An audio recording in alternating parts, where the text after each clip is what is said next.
They say money changes people, but I learned money reveals them. Standing on my parents' porch in Ohio, I thought the only heat that day would come from the turkey. Then my sister snatched my laptop and broadcast my $11 million balance to the dinner table. The silence that followed wasn't celebration, it was an indictment. My mother didn't hug me. She looked at the feast I hadn't paid for and asked why I had let them suffer. My name is Tessa Holloway, most of the year. I'm the founder and CEO of Aurora Provenance Labs, a company in Seattle that verifies the authenticity of high-value art and assets. It's a world of clean data, historical records, and verifiable truth. But once a year, for Thanksgiving, I revert to being just Tessa, the quiet, reliable, slightly disappointing older daughter who lives too far away. This year, the ritual felt heavier. I was hiding on the back porch of my parents' sprawling Maple Ridge, Ohio home, the kind of house that looks impressive from the street, but bleeds money in heating bills and mortgage payments. The air was sharp with the smell of wet leaves and the distant, rich scent of roasting turkey and pumpkin spice. It was cold enough to see my breath, but I preferred the bite of the November air to the suffocating warmth inside. My laptop was balanced on my knees, and I was trying to finalize a quarterly report before the obligatory family performance began. My phone buzzed, vibrating against the wooden porch railing. A Geneva number. I clicked the video icon. Mathieu, I said, my voice crisp and immediate. Mathieu, one of our partners at a major Swiss auction house, looked haggard. Tessa, my apologies for the holiday. We have a problem with the Archambault diamond. I leaned forward, the family noise inside fading to a dull hum. The authentication was solid, I stated. The laser inscription matches. The inclusion plot is perfect. The seller is disputing the provenance chain, Mathieu said, rubbing his temples. He claims our report missed a 3-year gap between 1951 and 1954. He says it was in a private vault in Lisbon. If we can't patch that hole, the $10 million estimate collapses. My family thought I just looked at pretty things. They had no concept of this. The gap isn't a gap, Mathieu, I said calmly. Pull up the Lisbon Vault manifest from 1952. The Countess didn't list it as the Archambault. She listed it under its original setting name, the Lisbon Star. We cross-referenced the carat weight and flaw map. It's the same stone. The chain is unbroken. I pulled up the file on my end, ready to share the screen.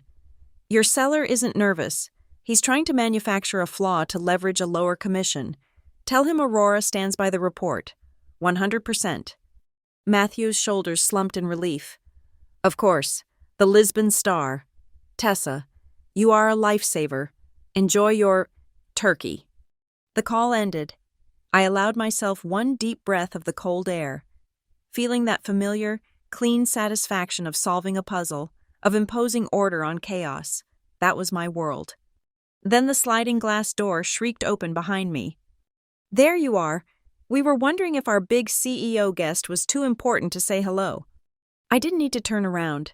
The voice, dripping with forced cheerfulness and an edge of something perpetually sour, belonged to my sister, Lydia.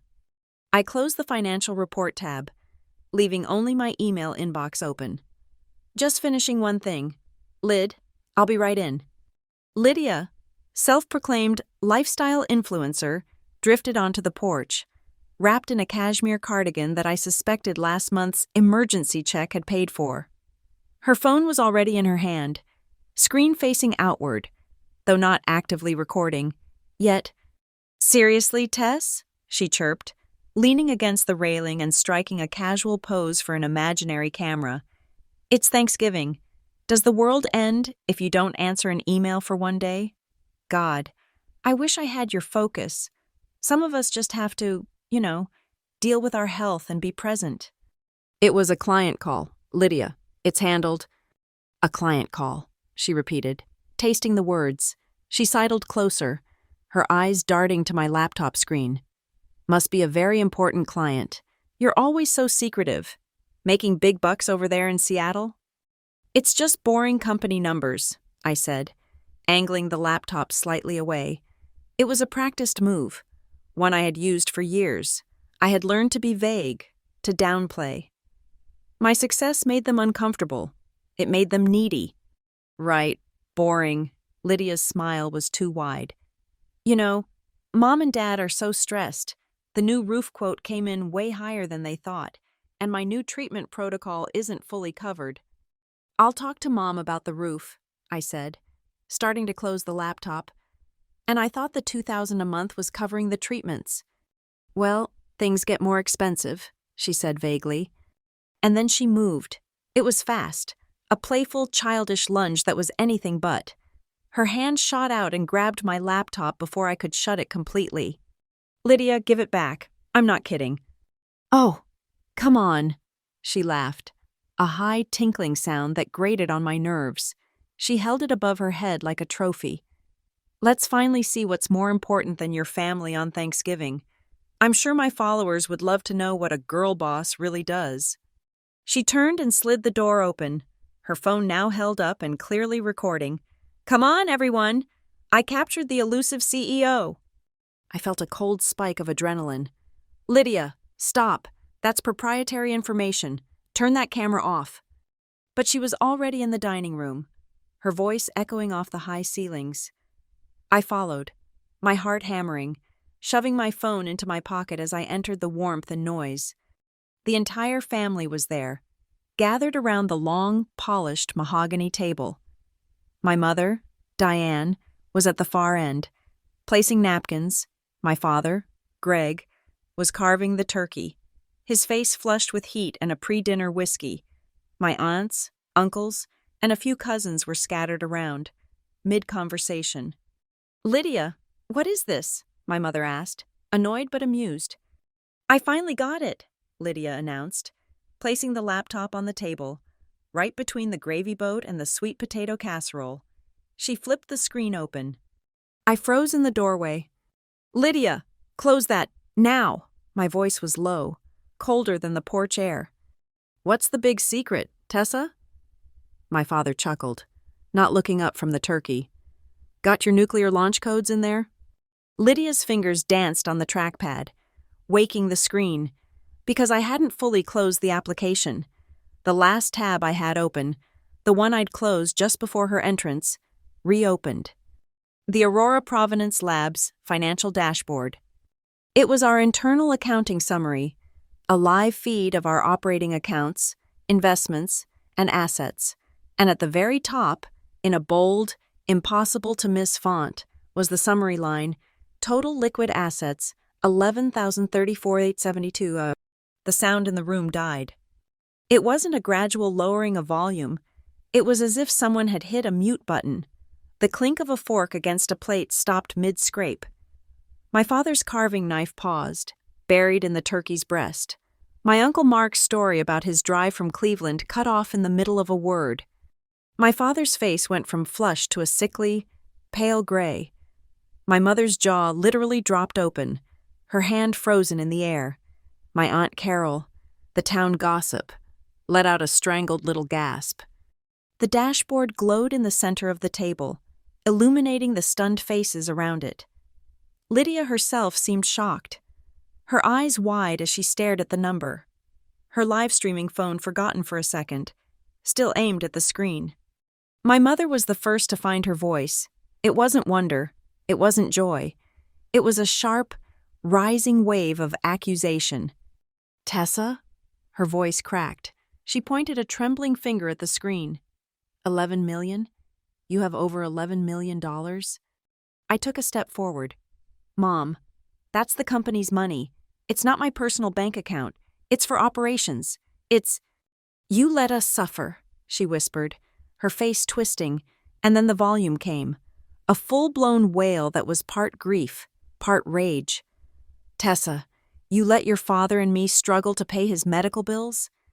You let us panic about losing this house, month after month, and you were sitting on $11 million?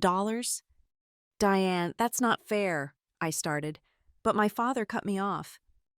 Don't you talk to your mother that way, he snapped, his voice heavy with a sudden, profound resentment. He slammed the carving knife down onto the platter, making the plates jump. Do you have any idea what we've been through? The nights we stayed awake wondering if we'd have to sell? My credit cards are blocked.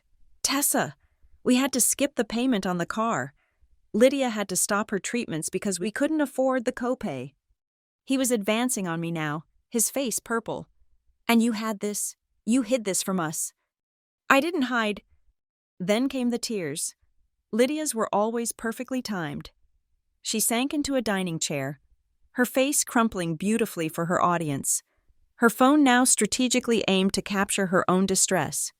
I can't believe it, she sobbed, her voice catching. You knew? You knew how much pain I'm in? I tell my followers every day about my chronic illness, about the nights I can't sleep from the pain, and you could have helped. If you had just helped more, I wouldn't have to suffer like this. The room was a vortex of accusation. My aunts and uncles were staring at me, their faces a mixture of shock and cold judgment. I was no longer Tessa, the successful daughter. I was a monster, a dragon hoarding gold while her family starved. I send $2,000, I said, my voice shaking, hating that it was. Every single month, for 4 years, I've sent almost $100,000 home. It was my mother who spat the reply, her face pale with fury. $2,000? You call that pocket change help? When you have 11 million? The words hung in the air, thick and ugly. Pocket change. The money I'd scraped together in my early years. The money I still sent without fail. Sacrificing my own investments, my own savings goals, to cover the emergencies that never, ever stopped. It was just pocket change to them. I felt the blood drain from my face. The initial shock was hardening, crystallizing into something cold and heavy. I looked around the room, really looked, at my father's weak-willed anger, at my mother's mastery of victimhood, at Lydia's flawless performance of fragility. My gaze traveled past them, to the end of the table, near the kitchen. My grandmother, Nora, my mother's mother. She was the only one not looking at the laptop. She was the only one not speaking. She was sitting perfectly still, her teacup poised in her wrinkled hands, watching me. Her eyes were clear and sharp. As our eyes met, she did not smile. She did not offer comfort. She simply held my gaze and gave one tiny, almost imperceptible nod. It wasn't a nod of support. It was a nod of confirmation. A silent, final message. Yes, this is who they are. Now you see it. And in that moment, in the wreckage of our Thanksgiving dinner, I stopped being their daughter. I stopped being their sister. I became their adversary. The silence in the dining room was not new to me. It was a frequency I had been tuned into since I was 10 years old. Standing there, with the accusation of wealth hanging over me like a sentence, my mind did not stay in that suffocating room. It traveled backward, slipping through the years to find the root of this specific, familiar pain. It was the sensation of being invisible until I was needed, a utility rather than a person. I was the easy child. That was the label the neighbors used, the one my teachers wrote on my report cards, the one my mother whispered to her friends with a sigh of relief. Tessa is so self-sufficient. Tessa just gets on with it. Tessa doesn't need us to worry. When I was 12, I won the state spelling bee. I remember standing on the stage, the hot lights burning my cheeks, clutching the trophy that felt enormous in my hands. I scanned the dark auditorium for my parents. They weren't there. Lydia had a stomachache that morning, a phantom pain that came and went with the wind, and my mother hadn't wanted to leave her side. My father had stayed to keep the peace. I took the bus home, trophy in my lap, and placed it on the kitchen counter. 2 days later, it had been moved to the top of the fridge to make room for Lydia's clay sculpture, a lopsided thing that my mother declared a masterpiece of resilience. That was the dynamic. I was the sturdy oak that could weather the storm alone. Lydia was the orchid that would wither if the temperature dropped by a single degree. By the time I was 16, the dynamic had hardened into concrete. Lydia's health issues became the gravitational center of our household. It was never anything specific enough to cure. Just a rotating catalog of fatigue. joint pain, and sensitivities that required expensive supplements, specialized bedding, and endless sympathy. I remember the summer before my senior year. I had been accepted into a prestigious summer program for art history in Italy, a full scholarship that covered tuition. All I needed was the airfare and a little spending money. I had saved half of it from babysitting and working at the local library. I needed $500 from them. Just $500. I brought it up at dinner, much like this one, though the table was smaller and the food less impressive. "Mom, Dad, the deposit for the flight is due Friday," I had said, my heart hammering against my ribs. "If I can just borrow the $500, I'll pay you back before Christmas. I promise." My mother had set down her fork with a slowness that terrified me. She looked at me with eyes that were wells of disappointment.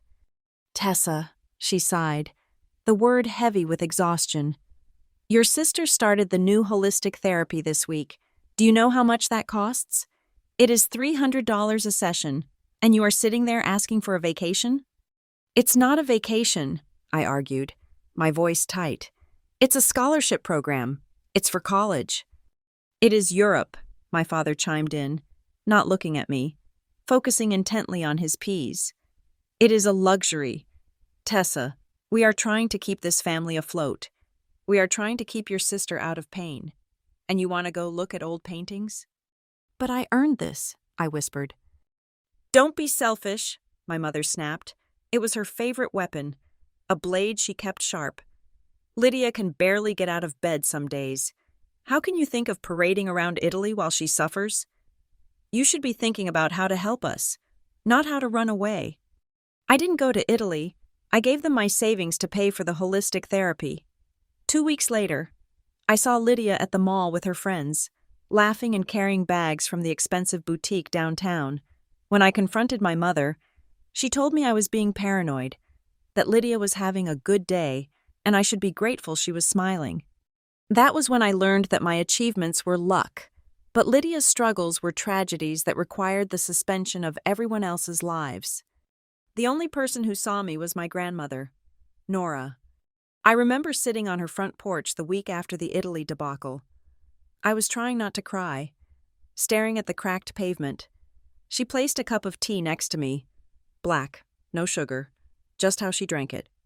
"You are angry," she said. It wasn't a question. "I'm not supposed to be," I replied. "Lydia is sick." "Lydia is Lydia," Nora said, her voice dry as autumn leaves. "And your mother is Diane. They have a dance. Those two.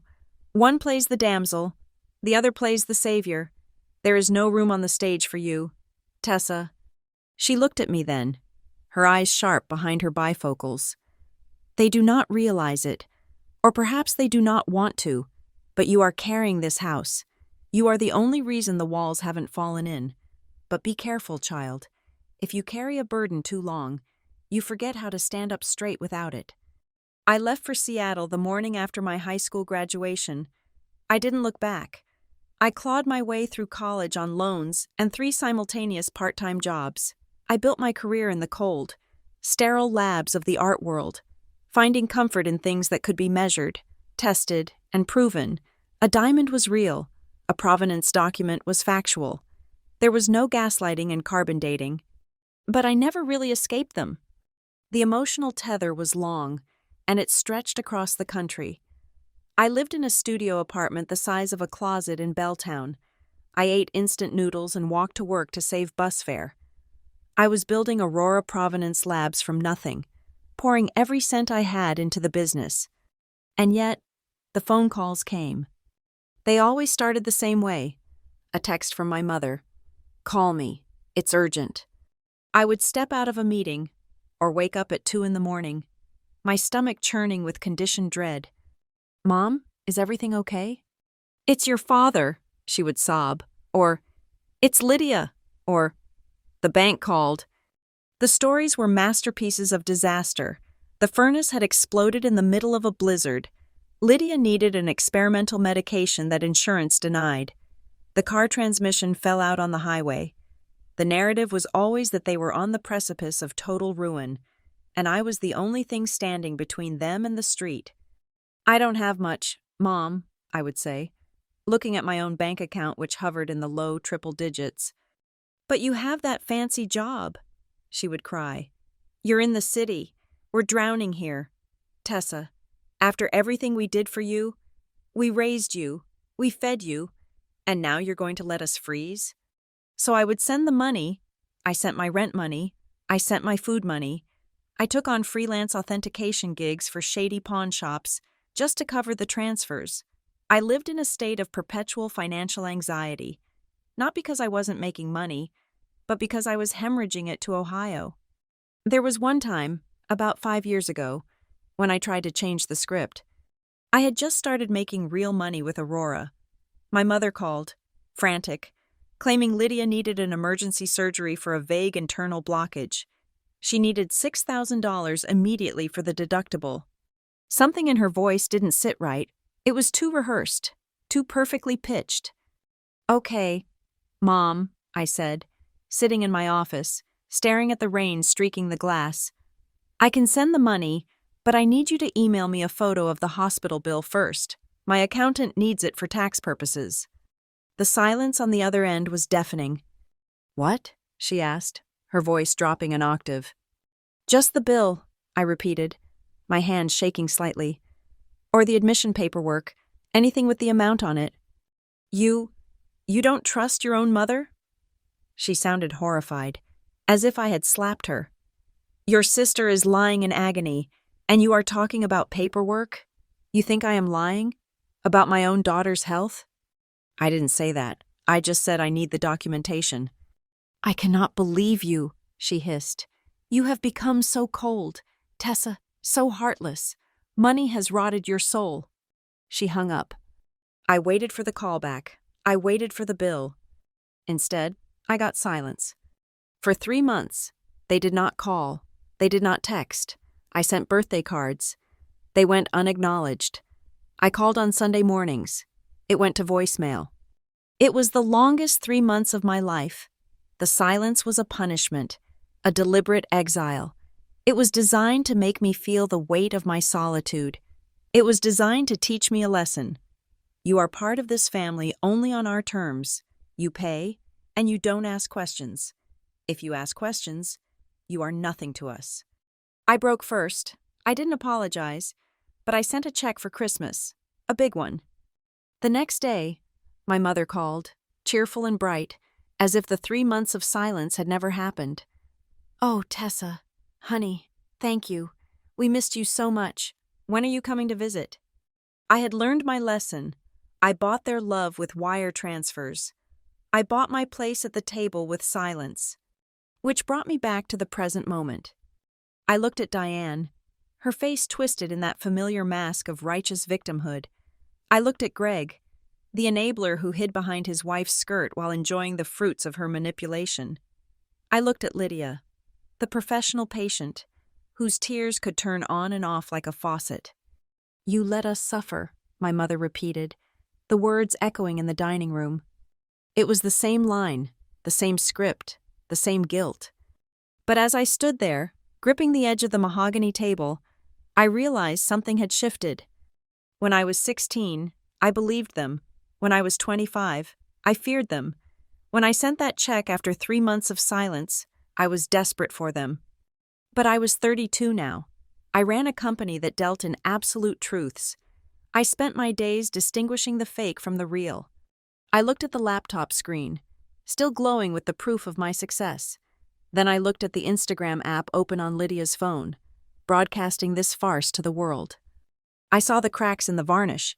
I saw the performance. My mother wasn't heartbroken. She was terrified that her ATM had just revealed it had a vault she didn't have the combination to. My father wasn't angry about the principal. He was angry that he had been stressing about money while I had a surplus he felt entitled to. They weren't a family in crisis. They were a parasite that had just realized the host had grown too big to control. The guilt, the old, heavy blanket that usually suffocated me in this house, didn't descend. Instead, a cold, sharp clarity took its place. I wasn't the little girl asking for $500 for Italy anymore, and I wasn't the 20-something eating ramen to pay their mortgage. I took a deep breath. the scent of roasted turkey suddenly smelling cloying and over-rich. "I didn't let you suffer," I said, my voice steady, cutting through the murmurs of the extended family. "I let you live beyond your means." My mother's eyes widened. She hadn't expected that. She expected the apology. She expected the check. I looked at my grandmother again. She took a sip of her tea, her eyes dancing with something that looked dangerously like pride. The past was a trap, and I had just walked out of it. I didn't stay for the pie.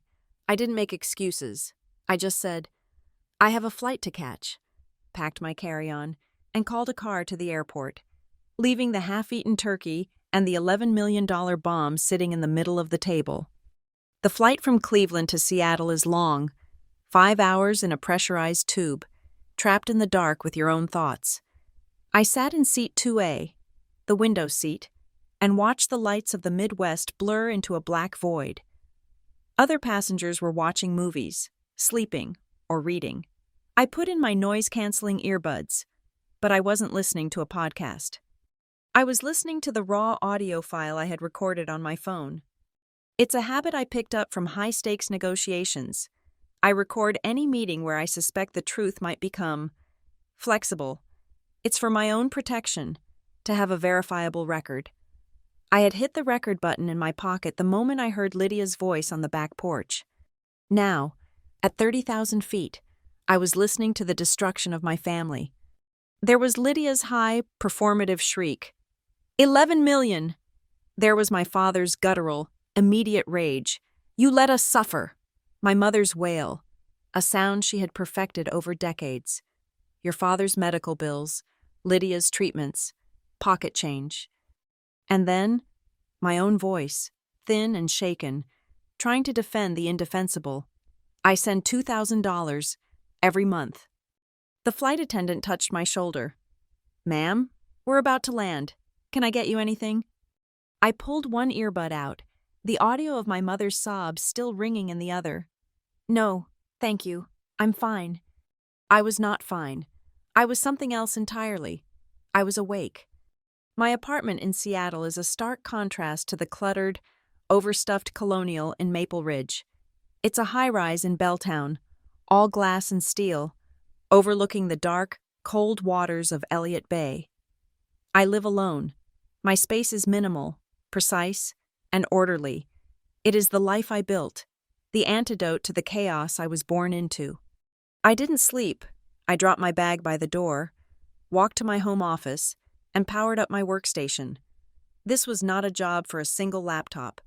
This was a job for all 3 of my monitors. I sat in my ergonomic chair, the city lights of Seattle reflecting in the dark screens. I was no longer Tessa the daughter. I was Tessa Holloway, CEO of Aurora Provenance Labs, and I was about to apply my company's core principles: unwavering truth, forensic detail, and absolute authentication, to my own life. I was going to authenticate my family. The first screen, I opened my personal bank. The second, my encrypted file server. The third, a clean browser for public records and social media. I began with my own accounts. I typed Diane Mahalloway into the transaction filter. The screen populated instantly. There it was, a clean, repeating line item, recurring transfer. $2,000, month after month, for 4 years. I ran a total $96,000 in scheduled payments. Then I started adding the emergencies, the $5,000 for the new roof last spring, the $3,000 for the furnace replacement 2 winters ago, the sporadic $1,000 injections when my mother would call, crying, about the price of groceries. In just the last 48 months, I had sent them $118,000. My father's words from the recording echoed in my headphones. "We had to skip the payment on the car." Next, the house. "You let us panic about losing this house." I opened the public records database for Maple Ridge, Ohio. I typed in the address. The property file loaded. I stared at the screen. I read the line, then read it again. Mortgage status, satisfied. Date of satisfaction, October 10th, 2014. 8 years ago. I had been sending mortgage payments for a house that was fully paid off, a house they had owned free and clear since I was still paying off my own student loans. A cold, electric shock went through me. I felt my stomach clench. It was one thing to exaggerate, it was another to create a fiction. The second monitor, Lydia. Lydia had to stop her treatments because we couldn't afford the copay. I went to my encrypted drive. I pulled up the file I had named Lydia Medical years ago. After the 3-month silent treatment, Lydia had helpfully sent me a few documents to keep me in the loop. A hospital bill here, a prescription invoice there. At the time, I had just glanced at them, felt the pang of guilt, and sent the money. Now, I looked at them as an analyst. I zoomed in 200% on the first invoice. It was from a local clinic for an experimental infusion therapy. The total was $5,000. The first thing I noticed was the font, the date. April 14th, used a standard Arial font. The procedure description, IV therapy, custom, used Times New Roman, the patient name. Lydia Holloway was slightly misaligned, sitting a few pixels too low. I ran the image through one of Aurora's forensic filters, a program designed to detect digital alterations in art photography. The area around the total do was glowing. The digital noise was different. It was a cut-and-paste job, a bad one. I reverse-searched the clinic's logo. It came from a free online template for medical invoices. My blood ran cold. I opened the next file, a prescription receipt. The date was smudged. The doctor's signature a blurry facsimile. It was all fake, all of it. It was so amateurish, so lazy, that it was, in itself, an insult. They didn't even try to make it convincing. They hadn't needed to. I was so conditioned to pay. I had never bothered to look at the bill. Finally, the third monitor, I opened Lydia's Instagram page. It was a shrine to her healing journey, soft filters, inspirational quotes about resilience, and photos of her looking pale but beautiful, and trips. I cross-referenced the dates. March 4th, I had sent an emergency $4,000 for Lydia's new medication. March 9th, Lydia, in a bikini, at a yoga retreat in Bali. Caption: Finding my light.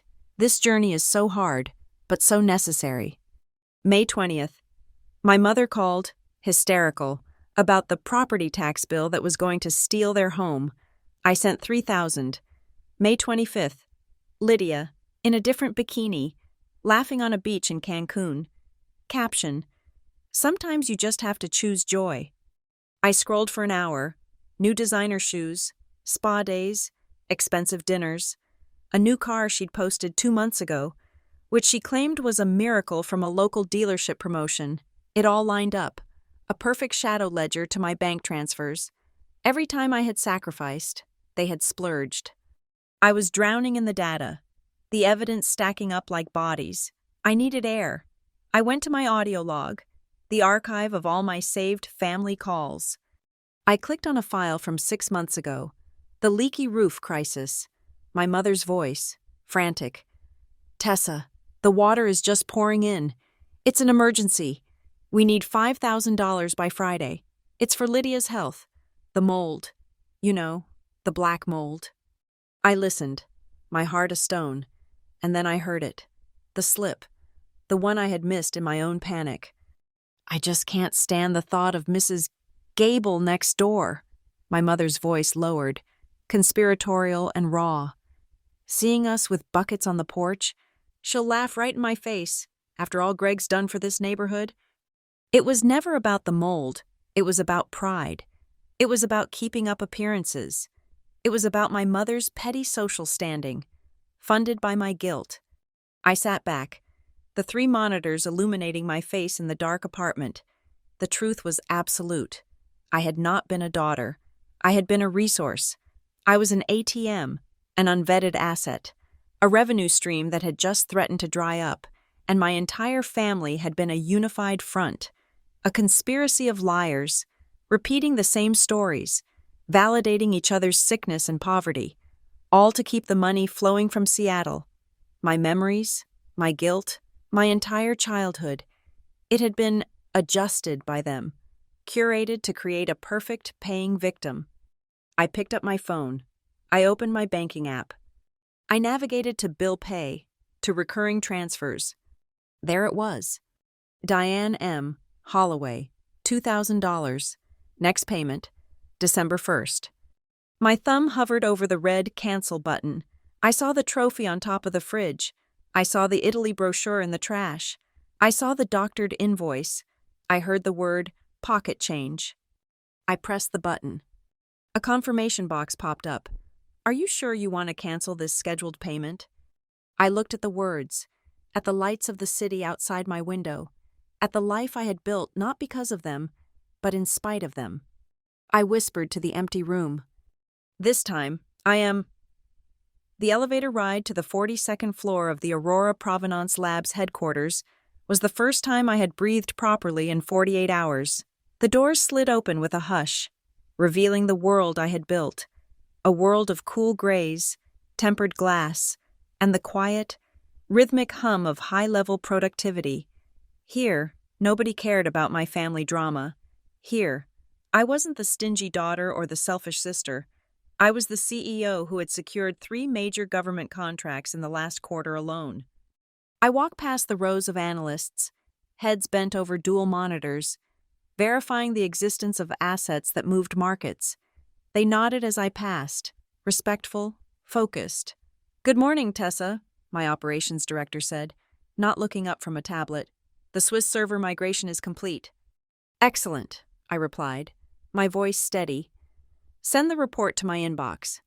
I didn't stop at my office. I went straight to the corner suite occupied by Mara Lewis, my general counsel and the closest thing I had to a confidant in this city. Mara was a shark in a silk blouse, a woman who viewed emotions as inefficient data points that needed to be smoothed out of the equation. I shut the door behind me and blurred the glass walls with a touch of the control panel. "You look like you survived a plane crash," Mara said, not looking up from her laptop. "Worse," I said, sitting down opposite her. "Thanksgiving." I laid it out for her, not the emotional version, but the tactical one. I told her about the $11 million reveal, the confrontation, the threats, and the discovery of the fraudulent documents. I told her I had cut off the money. Mara stopped typing. She took off her reading glasses and looked at me with a gaze that could strip paint. "You cut the recurring transfers?" she asked. "Last night." "And you didn't warn them?" "No." "Then brace for impact," Mara said, leaning back. "If you cut off the supply line to a hostile entity without a treaty, they don't surrender, they escalate. And since they have been using emotional leverage for a decade and it just stopped working, they will look for a new lever. That lever is usually the law." "They have no case," I said. "I don't owe them a living." "It doesn't matter if they have a case," Mara countered. "It matters if they can make enough noise to damage the company's reputation while trying to build one. We are in the middle of the Series B funding round. If your father goes on local news claiming you are letting him die of neglect while you sit on millions, the board gets nervous. Investors hate domestic instability. It looks messy." She spun her chair around and pulled a fresh legal pad from her drawer. "We need to treat this like a hostile takeover attempt, because that is what it is. They are trying to take over your assets." We spent the next 2 hours building a war room. This wasn't therapy. It was fortification. "We need a timeline," Mara commanded. "I want every single transaction from the last 5 years, every check, every wire, every Venmo, and I want the corresponding communication." We called in 2 junior associates, sworn to secrecy, to help digitize the records I had pulled the night before. We taped a timeline to the glass wall. On the left, the dates of the transfers. On the right, the stated reason in the emails or texts. "Look at this," I said, pointing to a cluster of payments in 2019. "Here, Mom needs urgent dental work. $3,000. 2 days later, a credit card charge on Lydia's social media for a boutique hotel in Napa Valley." "Good," Mara said, scribbling notes. "That is misappropriation. If they try to claim this was a contract, that you agreed to support them, We argue breach of contract. They use the funds for unauthorized purposes. But we need to be cleaner. Did you ever sign anything? A promissory note? A letter stating you would take care of them forever? No, just guilt trips over the phone. Verbal contracts are hard to enforce, but not impossible if they can prove reliance, Mara murmured. But the fraud weakens their position. We need to lock down the perimeter.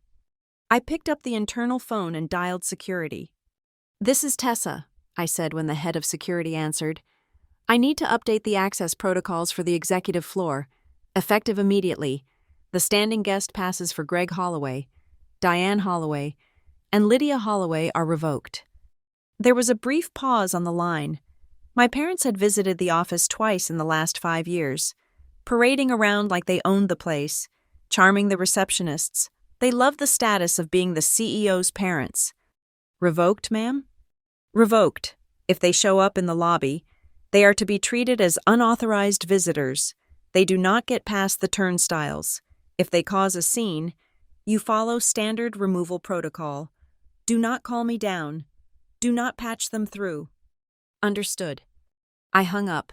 It felt like I had just cut a physical limb off, but the pain was distant, dulled by the adrenaline of the task. Next, Mara said, communication. You cannot be negotiating with terrorists while you are trying to run a company. If they call your cell, I blocked them. They will use other numbers. They will call the main switchboard. They will email your work address. Mara tapped her pen against the desk. We need a containment vessel. Create a new email address. Something generic. HollowayFamilyCommunications@gmail.com. Send one final message to their personal accounts. Tell them that from this point forward, all communication regarding financial or personal matters must go to that address. Then, give the password to me. I looked at her. You want to read my mom's emails? I want to filter them, Mara corrected. I will flag anything that requires a legal response. I will delete the emotional abuse. You do not need to read 5 paragraphs about how you are an ungrateful child on a Tuesday morning before a board meeting. It is a distraction. I will sanitize the feed. It was brilliant. It was cold. It was exactly what I needed. I sent the email right then. It was short, professional, and completely devoid of warmth. It was a boundary made of concrete. Then I sent a memo to the PR department. I didn't give them details, just a directive. Monitor social media sentiment regarding the Holloway name. Log any potential defamatory statements. Do not engage. Do not issue denials. Just watch.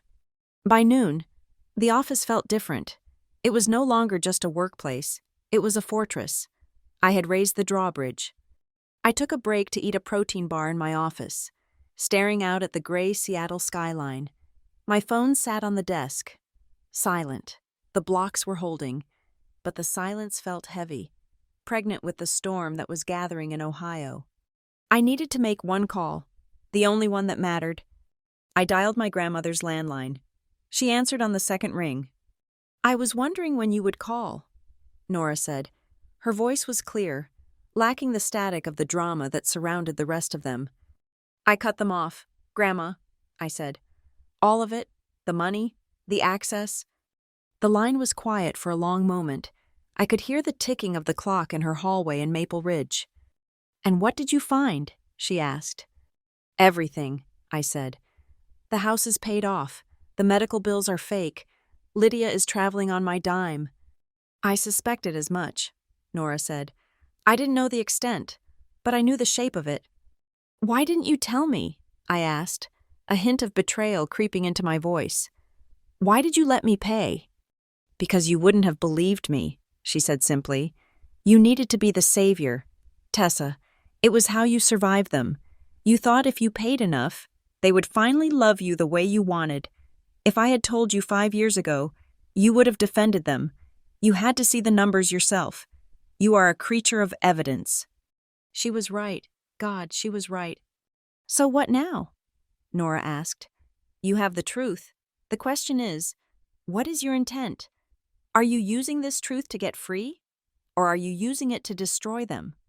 I looked at the timeline taped to the glass wall in Mara's office. I looked at the red marker circling the dates of Lydia's vacations. I just want to be left alone, I said. I want them to stop. Be careful, Nora warned. When you take away a crutch, the person falls. And when they fall, they grab at whatever is closest. That will be you. If you want freedom, you have to be willing to let them hit the ground. I am, I said. Then prepare yourself, she said. Your mother called me this morning. She wasn't crying. She was screaming. She said you had declared war. I didn't declare war, I said, watching a ferry cut through the water in the bay below. I just stopped surrendering. We hung up. I felt a strange calmness settling over me. The worst had happened. They knew. The masquerade was over. Later that afternoon, Mara came into my office. She looked serious. We have a problem, she said. The strategic investor meeting next week. The partners from Zenith Capital are flying in. If your family decides to escalate, if they decide to picket the building or launch a social media campaign right when we are trying to close a $50 million injection, it could kill the deal. Zenith is conservative, I agreed. They hate scandal. Exactly. We need a preemptive strategy. If they go public, we can't just say, no comment. That makes you look guilty. But we can't get into a mud fight. It looks petty. Mara sat on the edge of my desk. We need to frame this correctly. If they attack, we don't attack back. We correct the record. We frame this not as a family dispute, but as a financial investigation. You discovered irregularities. You are investigating fraud. It keeps it professional. It keeps you in the CEO seat, not the daughter seat. Accuse my parents of fraud publicly? If they force our hand, Mara said, we prepare the dossier. We have the evidence ready to drop, not to the tabloids, but to the court. If they go to the press, we go to the judge. We make it a legal matter immediately. It suffocates the gossip because news outlets are afraid of active litigation. She slid a stack of documents across the desk. These are the new protocols. Authorization for enhanced background checks on all incoming communications. Two-factor authentication for your personal bank accounts, your medical records, everything. We are locking down your digital identity so tight that your mother couldn't guess your security question if she had a gun to her head. I picked up the pen. I signed the papers, one by one, authorizing the legal team to monitor my personal liability, authorizing the security team to intercept harassment. I was turning my life into a black box. When I finished, the sun was setting, casting long orange shadows across the office floor. The cleaners were starting their rounds. I walked to the window and pressed my hand against the cool glass. Somewhere in Ohio, 3 people were likely plotting their next move, convinced that I would fold, convinced that the good daughter would panic and send the check just to make the noise stop. They thought they were dealing with Tessa, the girl who cried when she didn't get a gold star. They didn't realize they were dealing with the CEO of Aurora Provenance Labs. I pulled out my phone and activated the final layer of security Mara had recommended. A hardware key for my primary accounts. I plugged it in, watched the green light blink, and felt a heavy steel door slam shut on my past. Come and get me, I whispered to the reflection in the glass.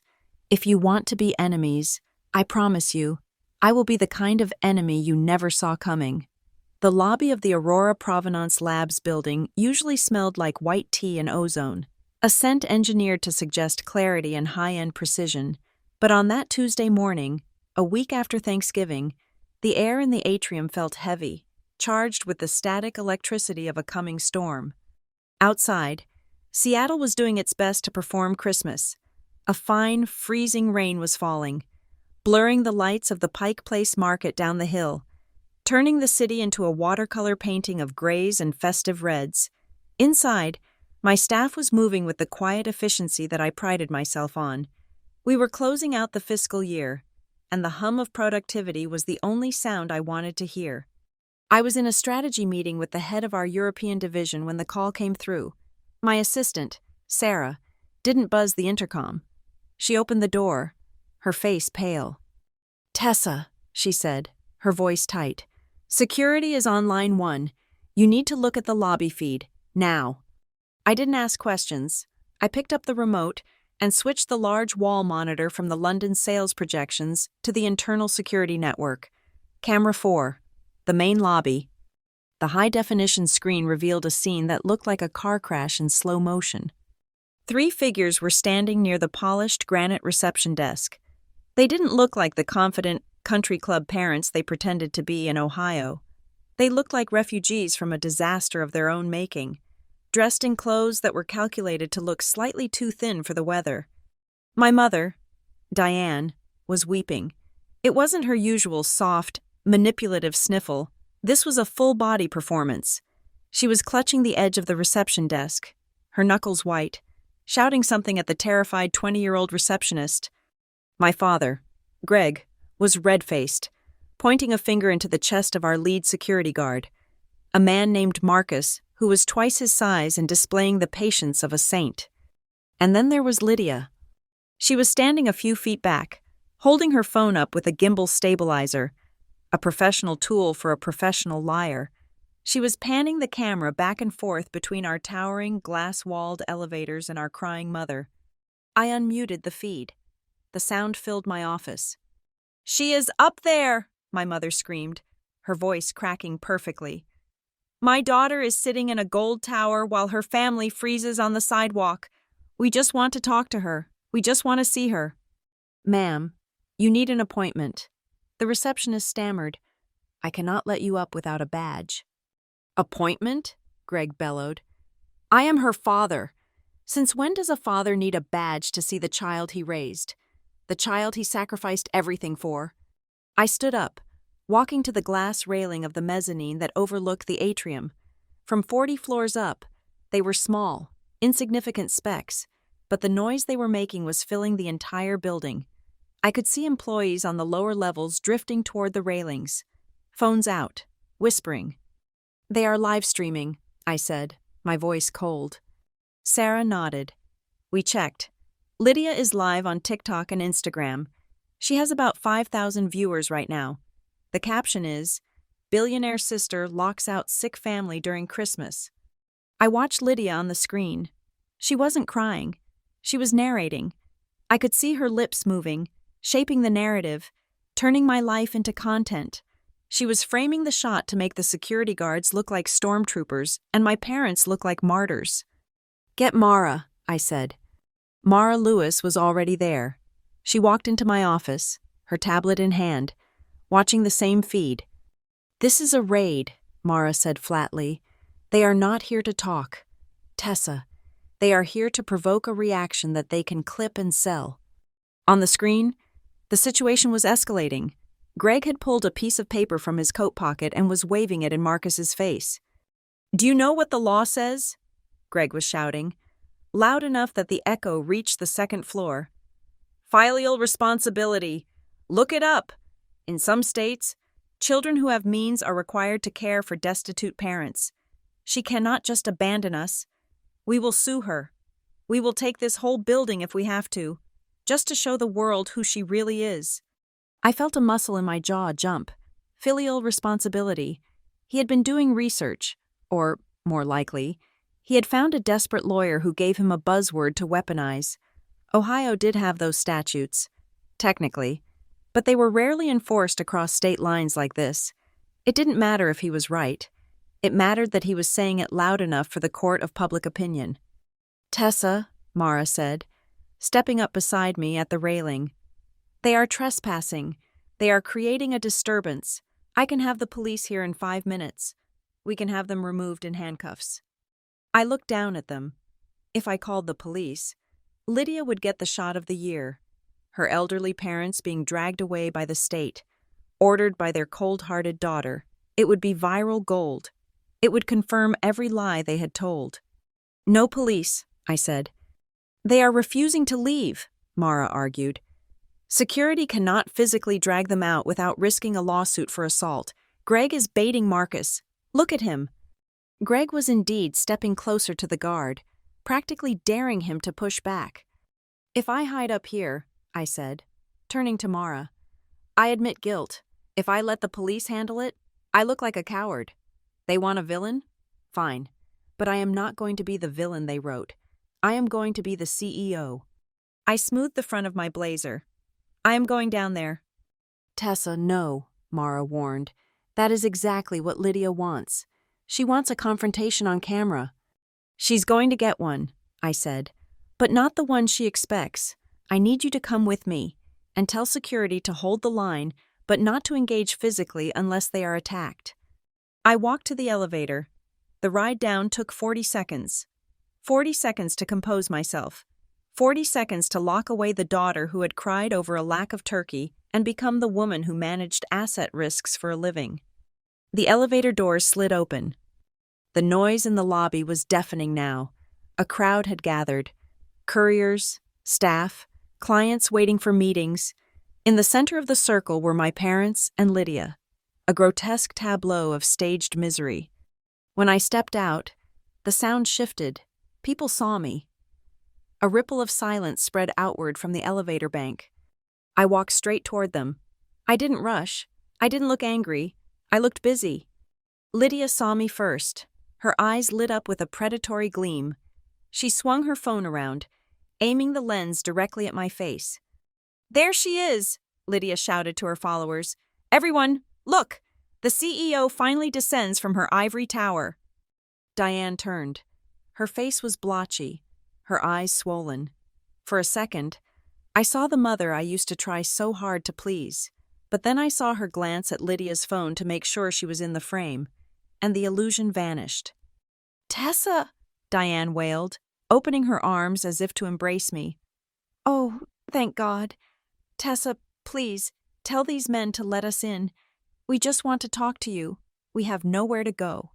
I stopped 10 feet away. I stayed out of arm's reach. I looked at my mother, then at my father, and finally, I locked eyes with the camera lens on Lydia's phone. "Lydia," I said. My voice wasn't loud, but in the hush of the lobby, it carried perfectly. "Turn off the live stream." "The world needs to see this," Lydia cried, stepping closer, shoving the phone toward me. "They need to see how you treat your own flesh and blood. Look at Mom. Tessa, she's sick with worry. Dad is having heart palpitations." "I am not going to ask you again," I said, my tone level, devoid of the emotional hooks they were fishing for. "You are on private property. You are filming inside a secure corporate facility without authorization. If you do not end the broadcast immediately, I will instruct my legal team to contact the platform and have your account suspended for violation of privacy and harassment policies." Lydia hesitated.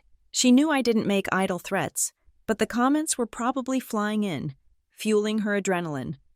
"You're trying to silence victims," she shouted. I turned to Marcus, the head of security. "Marcus, please escort these individuals to the exit. They are no longer welcome on the premises of Aurora Provenance Labs." "Tessa!" Greg roared. He stepped forward, his face twisting into the ugly snarl I remembered from the nights I didn't transfer money fast enough. "You can't do this. You owe us. We raised you. We put clothes on your back. You owe your sister her life. You think you can just sit on millions while we starve?" "I owe you nothing," I said. It was the first time I had said it out loud to his face. "I have paid for this house. I have paid for your lifestyle. I have paid for Lydia's vacations. The ledger is closed. Dad." "Lies," Diane screamed. "She's lying. She's delusional. We are drowning." She lunged. It happened fast. Diane, realizing the verbal guilt trip wasn't working and the audience was watching, decided to create a physical scene. She threw herself at me, hands reaching for my lapels, her face contorted in a mask of theatrical despair. "How can you be so cruel?" she shrieked. I didn't move. I didn't flinch. I didn't have to. Marcus stepped in. He didn't shove her. He simply interposed his massive frame between us and caught her by the arms, halting her momentum. "Don't you touch my mother!" Lydia screamed, angling the phone so that it looked like Marcus had attacked Diane. "Oh my God, they're hurting her. They're hurting an old woman." But I knew where the ceiling cameras were. I knew that right above us, a high-resolution dome camera was recording the entire sequence from a top-down angle. It would clearly show Diane launching herself at me, and Marcus using minimum necessary force to restrain her. "Let go of me," Diane sobbed, going limp in Marcus's grip, a classic protester tactic to make the security look aggressive. "Escort them out," I repeated, my voice cutting through the noise. "Now." Security guards flanked Greg and Lydia.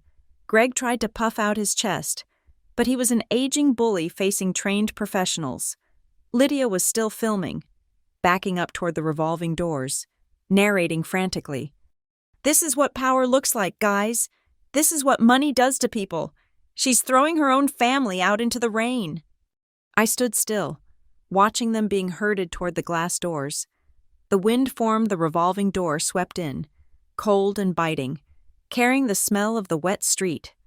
Greg turned back one last time before he was pushed out. His eyes were full of hate. Not disappointment, hate. "I'll see you in court.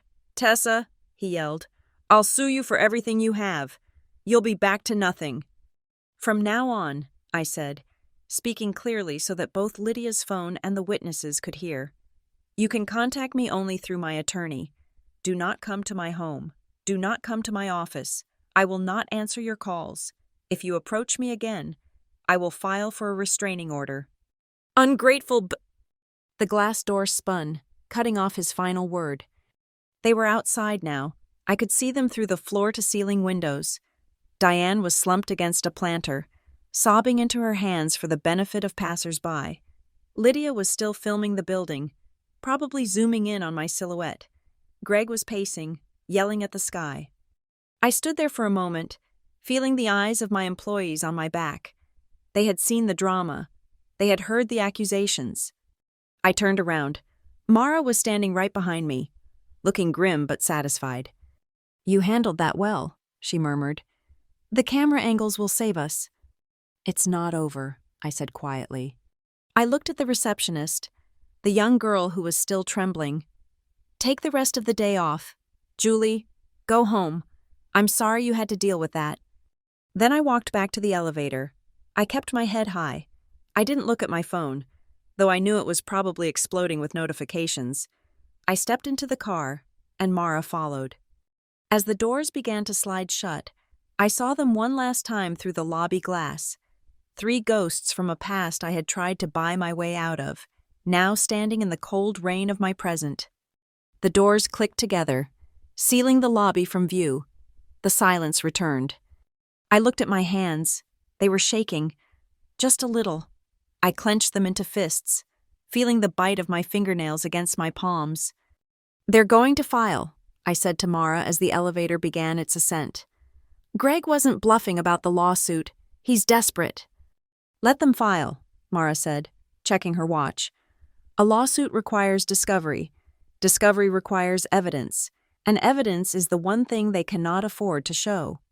"They've declared war," I said, staring at the floor indicator climbing higher. 30, 31, 32. "No," Mara corrected me. "They just started a siege, but they forgot that you're the one with the supplies." I closed my eyes. The image of my mother's face as she lunged at me, the pure, unadulterated entitlement, burned behind my eyelids. It was the death of hope, the final nail in the coffin of the idea that they might, deep down, actually love me. "Okay," I whispered. "If it's a public battle they want, let's give them a show." The elevator chimed at the executive floor. I stepped out, ready to weaponize the truth. The first digital bomb landed 36 hours after the lobby confrontation. My PR director, a sharp woman named Amy, sent me the link without commentary. It was Lydia's masterpiece, a 5-minute video, expertly edited, set to the kind of sad piano music that begs for donations. The video opened with a close-up on Lydia's tear-streaked face. "This is the hardest video I've ever had to make," she whispered, her voice trembling. It then cut to the footage from the lobby, but it wasn't the full, chaotic truth. It was a surgeon's dissection. She had used the wobbly footage from her own phone, interspersed with what must have been screen recordings from her followers who were watching the live stream. There was my mother, weeping at the reception desk. There was my father, his face red, shouting about his rights as a parent. There was Marcus, our security guard, looking menacing as he blocked my mother's path. The crucial moment, Diane lunging at me, was gone, sliced out with perfect precision. Instead, the video cut from my mother's desperate, outstretched arms directly to me, standing cold and unmoved. Then came the climax. Lydia had zoomed in on my face as I said, "Escort them out." She edited the audio, stripping away the context of the assault, making it sound like a cold, heartless execution order. The final shot was of me, turning my back and walking to the elevator, a perfect silhouette of indifference. The video ended with Lydia, back in her car, sobbing uncontrollably. The text overlay was brutal. My sister, a multimillionaire, just had her sick, elderly parents thrown out of her office into the cold. This is what money does to a person. Please pray for us. I watched it twice in my office, the silence of the room a stark contrast to the piano music. My professional assessment was that it was a brilliant piece of propaganda. It was emotional, simple, and cast a perfect villain. Me. "It has over 1 million views on TikTok," Amy said, her voice tight, over the phone. "It's being cross-posted to Twitter. The comments are what you'd expect."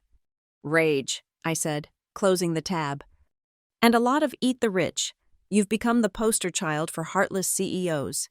And it's spreading. A few local Ohio blogs have picked it up. One in Cleveland. Hometown girl makes millions, forgets family. That kind of garbage."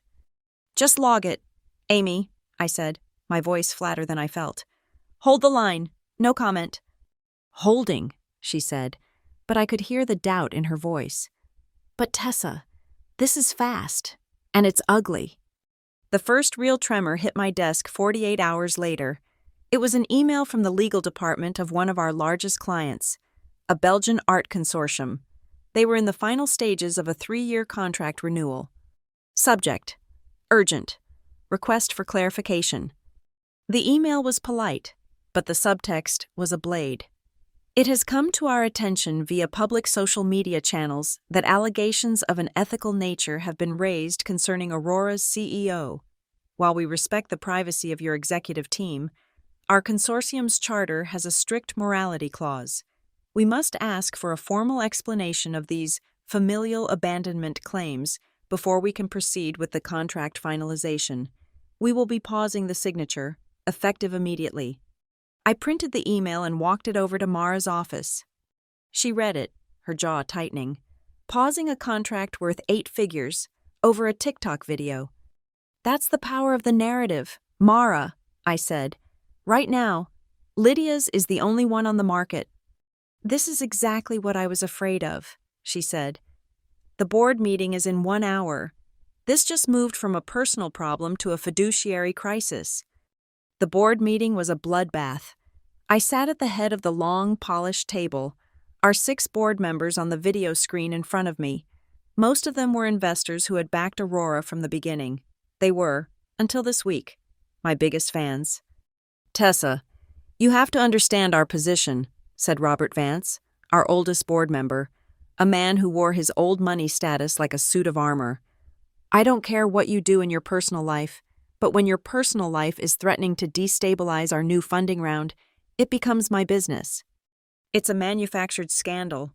"Robert," I said, keeping my voice even, "it's an extortion attempt." "Then why is it on the front page of the Midwest Sentinel?"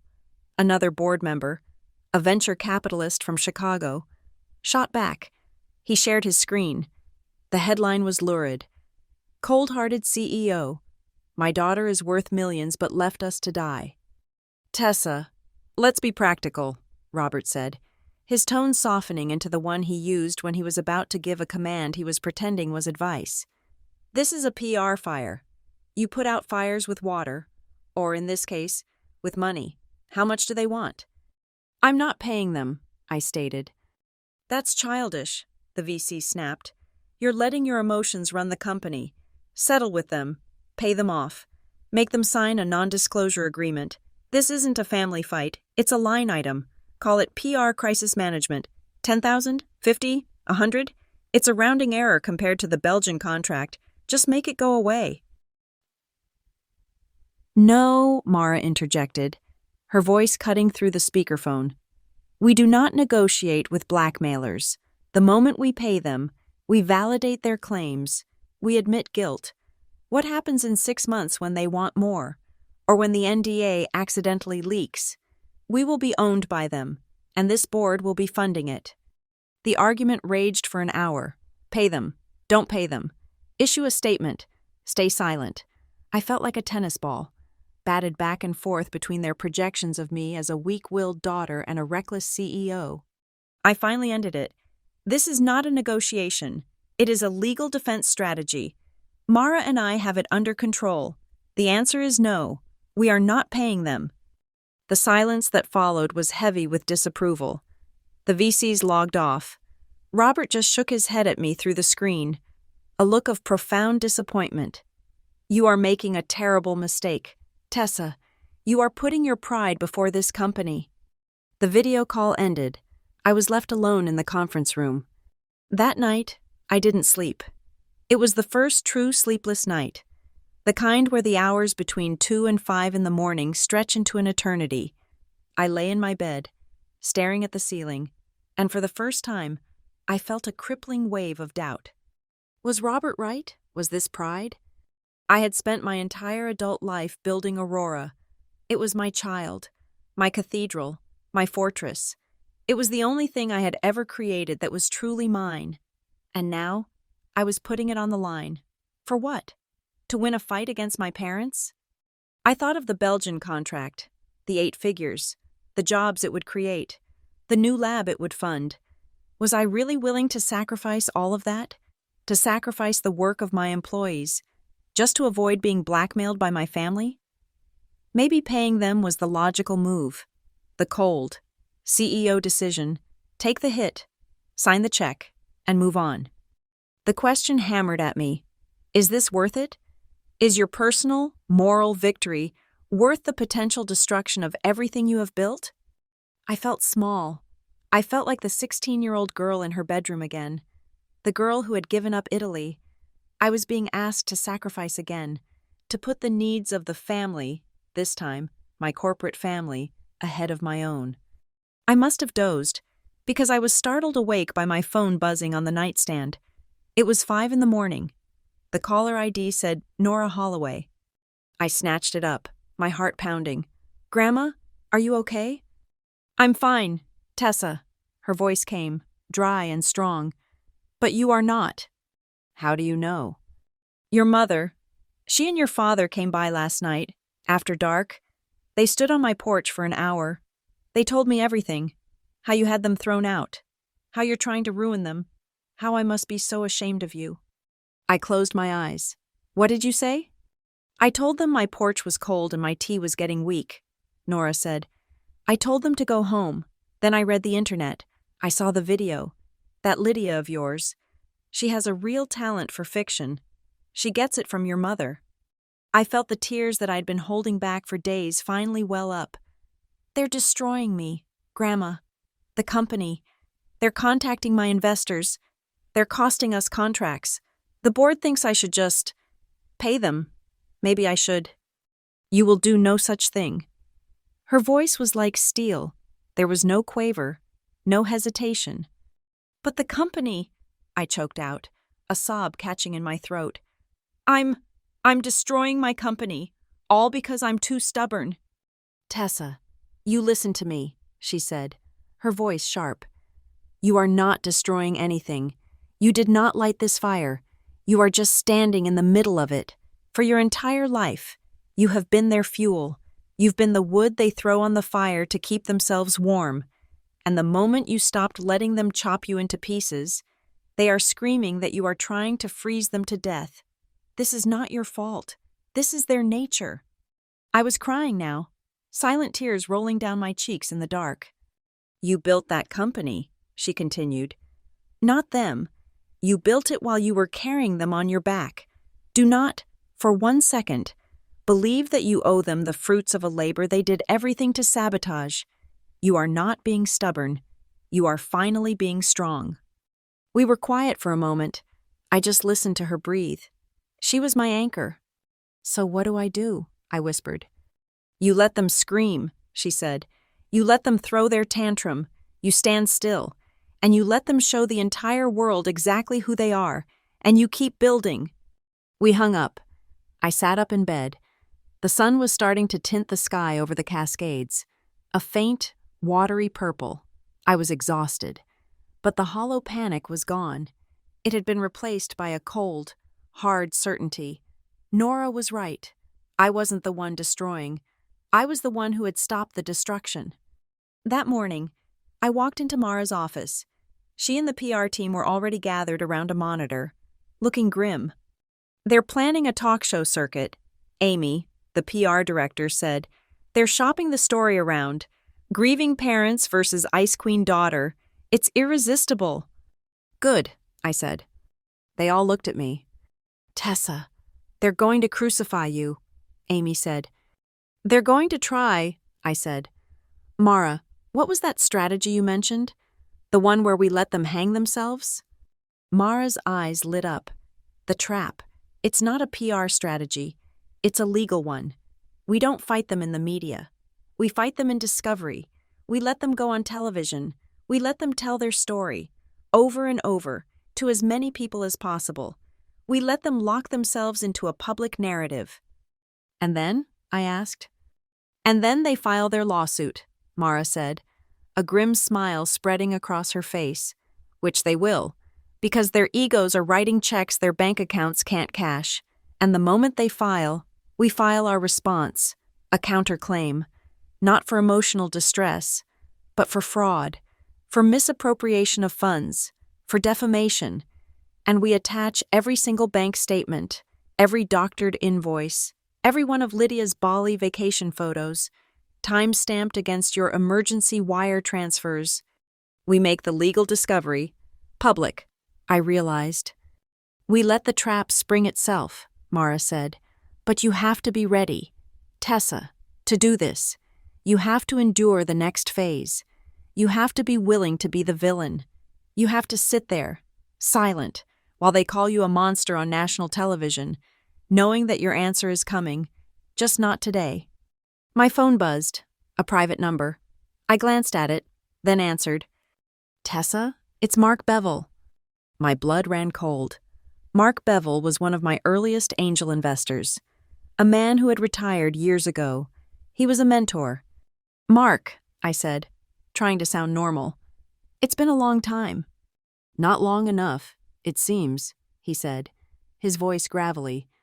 I got a strange call this morning from a woman named Diane Holloway.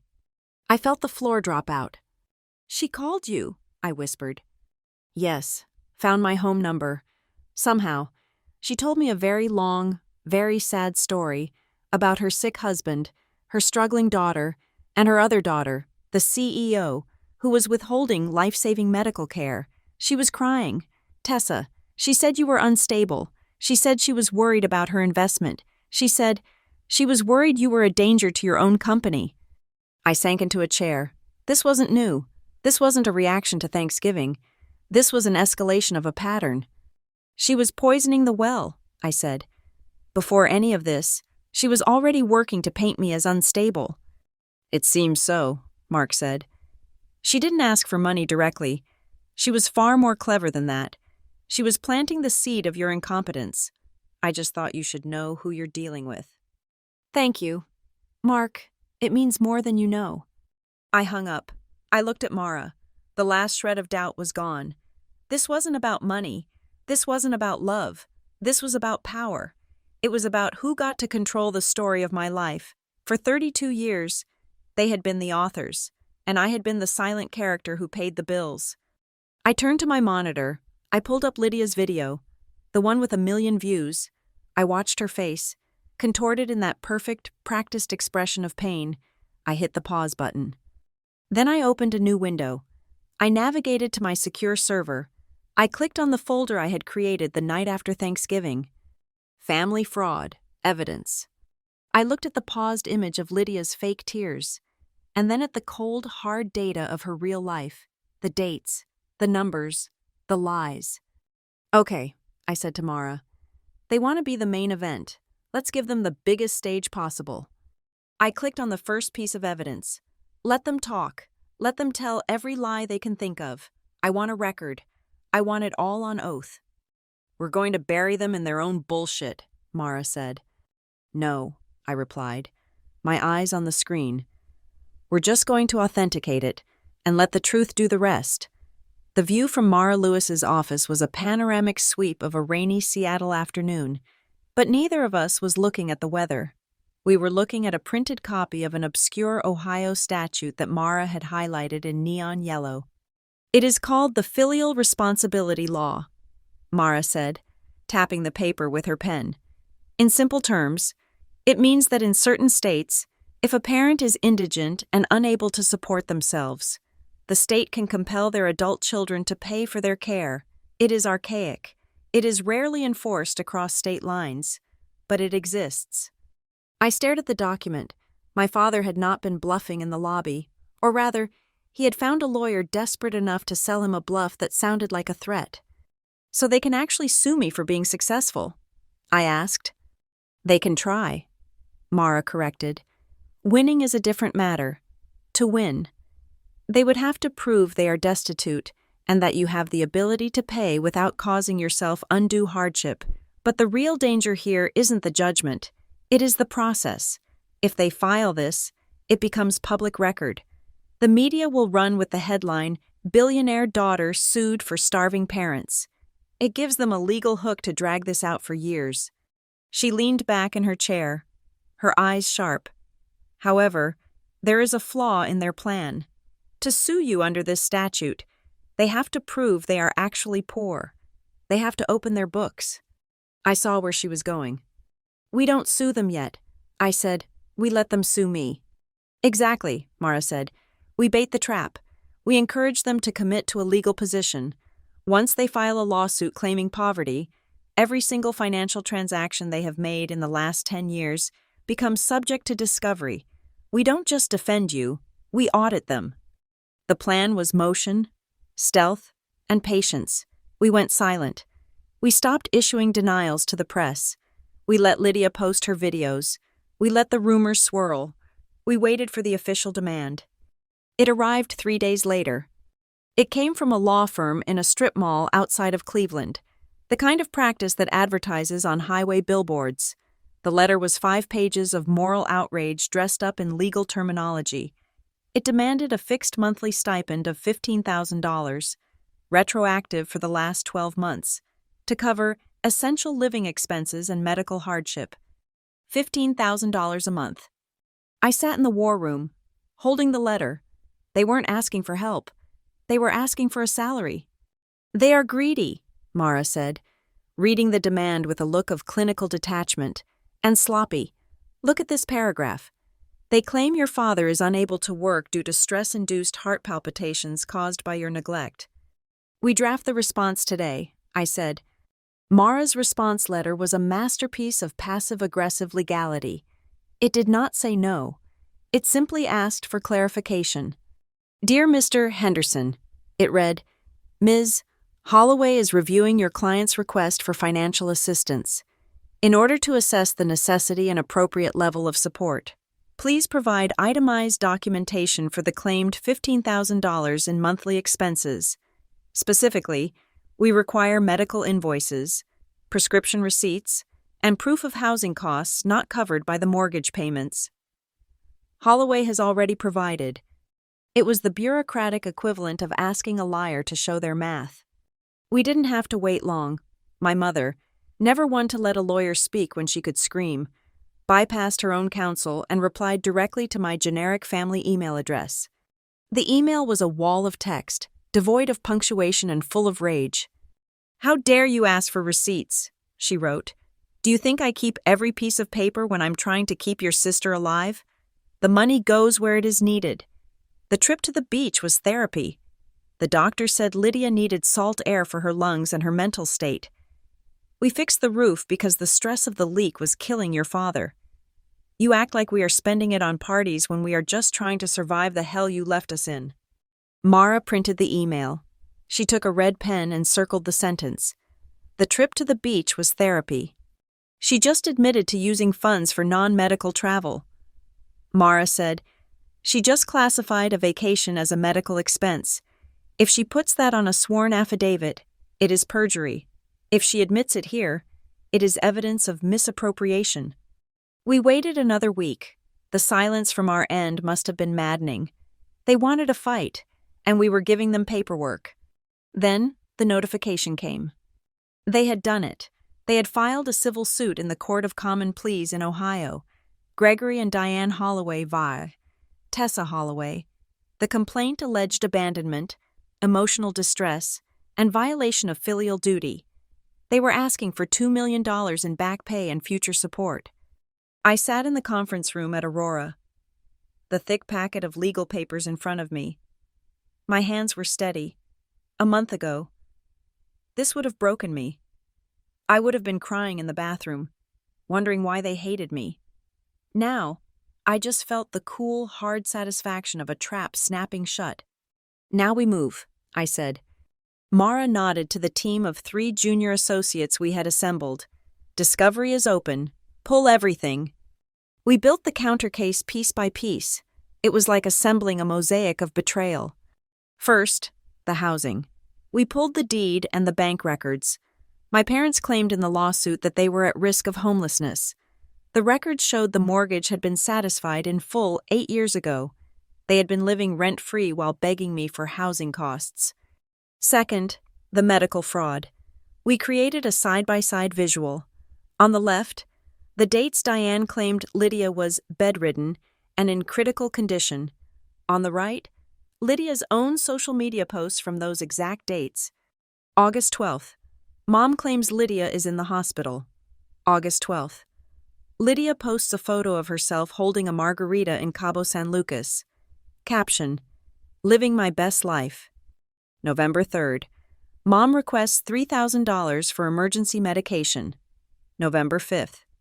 Lydia unboxes a designer handbag on a live stream. Price tag visible. $2,800. But the darkest piece of the puzzle came from a credit report. Mara had ordered a deep dive into my father's financial history to prove he wasn't destitute. What she found was a loan from a secondary lender, taken out 3 years ago. $10,000. The borrower was Greg Holloway. The guarantor was Tessa Holloway. I stared at the digital copy of the loan agreement on the screen. There, at the bottom, was my signature. Except it wasn't my signature. The loop on the T was too wide. The slant was wrong. It looked like someone had practiced my signature from a birthday card and traced it. I never signed this, I said, my voice dropping to a whisper. Mara leaned in, her face serious. Are you certain? I was in London that week. I said, I can prove it with my passport and flight logs. I was physically on a different continent when this document was signed in Ohio. Mara sat back, letting out a long breath. That is forgery. That is identity theft. That is a felony. They didn't just use you for money. Tessa, they committed a crime against you. This isn't just a civil dispute anymore. If we hand this to a prosecutor, your father goes to prison. I looked at the jagged signature. My father, the man who talked so much about honor and duty, had stolen my name to buy, what, a boat? A car? It didn't matter. He had sold me out for $10,000. The final blow came from outside the office. A courier arrived with a package from Maple Ridge. It was a shoebox, taped shut with excessive care. Inside was a note from my grandmother. Nora. Tessa, the note read, in her shaky cursive. I kept these in the attic. I didn't know if I should show you, but after what they did at your office, I think you need the whole truth. Beneath the note was a stack of bank statements from a local credit union. They were in Nora's name. I flipped through them. Withdrawals, $500, $1,000, $200. Next to each withdrawal, Nora had written a note in pencil. Diane, for Lydia's medicine. Diane, for Greg's heart pills. Diane, electric bill. The total was nearly $40,000. My mother hadn't just drained me. She had drained her own mother. She had taken nearly half of Nora's retirement savings, using the exact same lies she had used on me. I felt a wave of nausea. It was a pattern, a systemic, predatory pattern that spanned generations. They were not victims. They were grifters, and I was just the biggest whale they had managed to harpoon. We have enough, I told Mara. Mara began to organize the files into a thick black binder. She printed a label for the spine. Holloway v. Holloway. Defense and counterclaim. She tapped the binder. We are going to file a motion to dismiss their case based on fraudulent evidence, and then we are going to file this. We are suing them for the return of the $100,000 based on fraud and unjust enrichment. We are suing for defamation regarding the social media campaign, and we are submitting the forged loan document to the court as evidence of unclean hands. Mara looked at me. This will destroy them. Tessa, not just financially, this will humiliate them. It will expose every lie they have told their neighbors, their church, and their family for a decade. Are you ready for that? I looked at the forged signature on the screen. I looked at the lie about the beach therapy. I looked at my grandmother's depleted savings account. They wanted a public trial. I said, they wanted the world to see how the Holloway family handles money. I stood up and walked to the window. The rain had stopped, leaving the city washed clean and cold. I am not destroying them. I said, I am just authenticating them. File it, Mara, file it all. The drive to the Cuyahoga County Court of Common Pleas felt like a descent.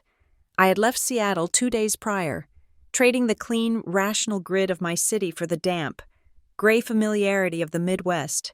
This was their home turf.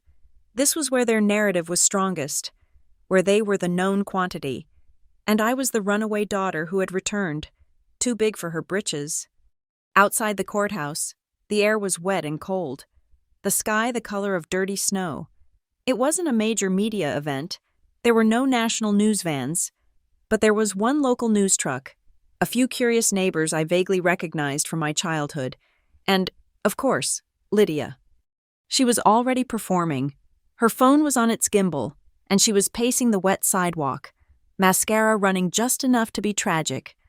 We're just here to ask for what's right, she was saying to her live stream, her voice breaking. My parents worked their whole lives.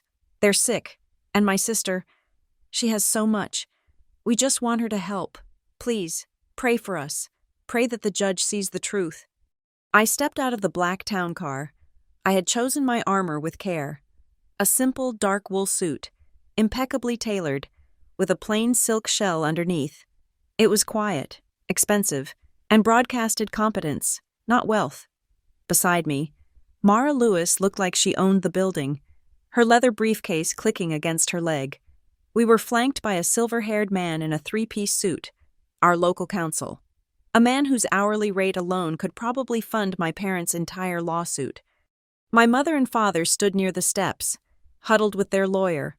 They had chosen their costumes, too. My father looked rumpled, his face a mask of exhausted worry. My mother, Diane, was wearing a thin, worn-out-looking coat that I had never seen before, a piece of theater so blatant it made my stomach turn. It was the pitiful coat, designed to contrast with my tailored wool. The courtroom was old, paneled in dark wood that smelled like polish and old paper. We sat at the defense table. I kept my back straight, my hands folded, my gaze fixed on the judge's bench. Mr. Henderson, their strip mall lawyer, opened the proceedings. He was a performer, gesturing, his voice rising and falling. He was selling a story. Your Honor, this is a tragedy, he boomed, pacing in front of the jury box, though there was no jury. This is a story of two loving parents, Gregory and Diane Holloway, who sacrificed everything, to give their children a better life, and now, in their twilight years, when their health is failing, when their home is at risk, when their younger daughter, Lydia, is suffering from a debilitating chronic illness, they find themselves abandoned. He pointed at me, a dramatic, trembling finger. Their older daughter, Tessa Holloway, a woman of almost unimaginable means, has turned her back. She sits in her glass tower in Seattle, counting her millions. While her family wonders where their next meal will come from, we are here today to ask for basic human decency. We are here to ask for justice. It was a good speech. It was the exact speech Lydia had been giving on social media for months. My mother was called to the stand. She was perfect. She dabbed her eyes. She spoke in a soft, trembling voice about the sacrifices. "We gave Tessa everything," she whispered, her eyes finding mine, pleading. "We knew she was special. We supported her dreams. And when Lydia got sick, oh God, it was so hard." She choked back a sob. "I sold my wedding jewelry, Your Honor, just to pay for a specialist. We didn't tell Tessa. We didn't want to burden her." I felt my hands clench. She hadn't sold her jewelry. My grandmother, Nora, had paid for that specialist. And the jewelry, a gaudy gold and ruby set, was still in her jewelry box. I had seen it at Thanksgiving.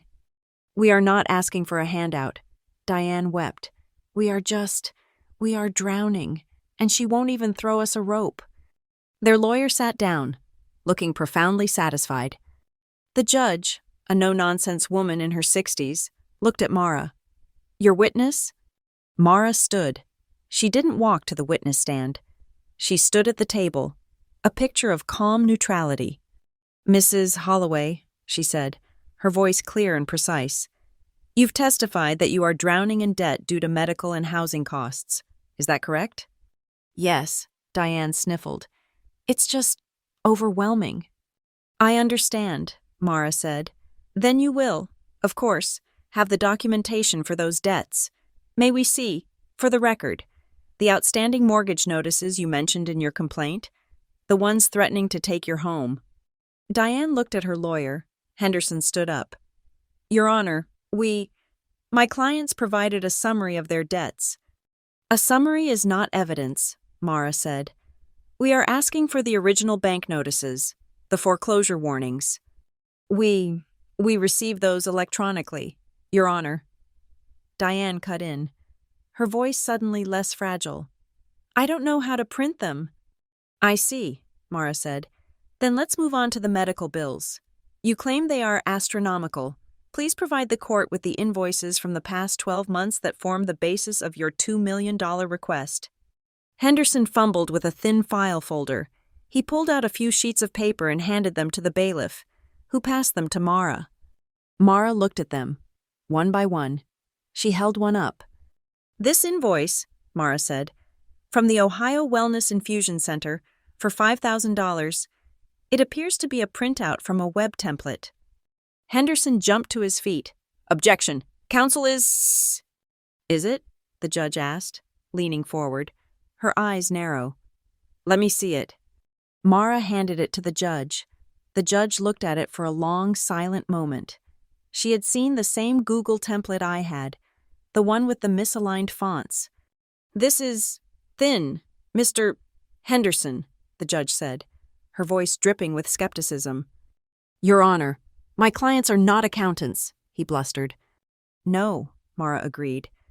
"But they are plaintiffs, and the burden of proof is on them." She turned back to her table. "Your Honor, if I may, I believe I can clear up this financial confusion. I would like to present the actual financial records from the last 4 years." A large screen was wheeled to the center of the room. "What is this?" Henderson demanded. "This," Mara said, as the projector hummed to life, "is what the plaintiffs call abandonment. We call it accounting." The first slide was a simple timeline.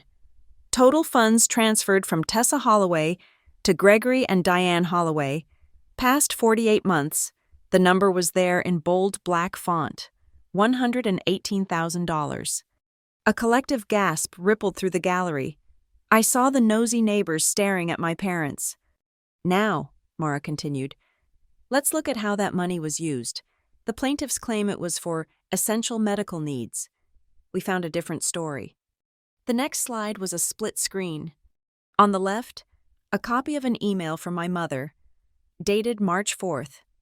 "Tessa, we must have $4,000 by Friday. Lydia's doctors need to try a new medication. It's life or death." On the right, an Instagram post from Lydia, dated March 9th, a high-definition photo of her, in a bikini, on a beach. The geotag was clearly visible. Maldives. "This is a lie," Diane shouted from the witness stand. "Silence," the judge snapped. Mara clicked to the next slide. On the left, a text log. "Mom, the furnace exploded. We are freezing. We need 3,500. On the right, a social media post from Lydia, a video. She was holding a new, white designer handbag. "She's here. Isn't she beautiful?" The caption included the price, $3,200. On and on it went. A trip to Cabo, a spa weekend in Scottsdale, a down payment on a car. Every single life or death emergency, every single desperate plea was followed, almost immediately, by a luxury purchase. The murmurs in the courtroom grew. The local reporter was scribbling frantically. Lydia, in the back row, had stopped filming. Her face was chalk white. "This is not abandonment, Your Honor," Mara said, her voice quiet but ringing with authority.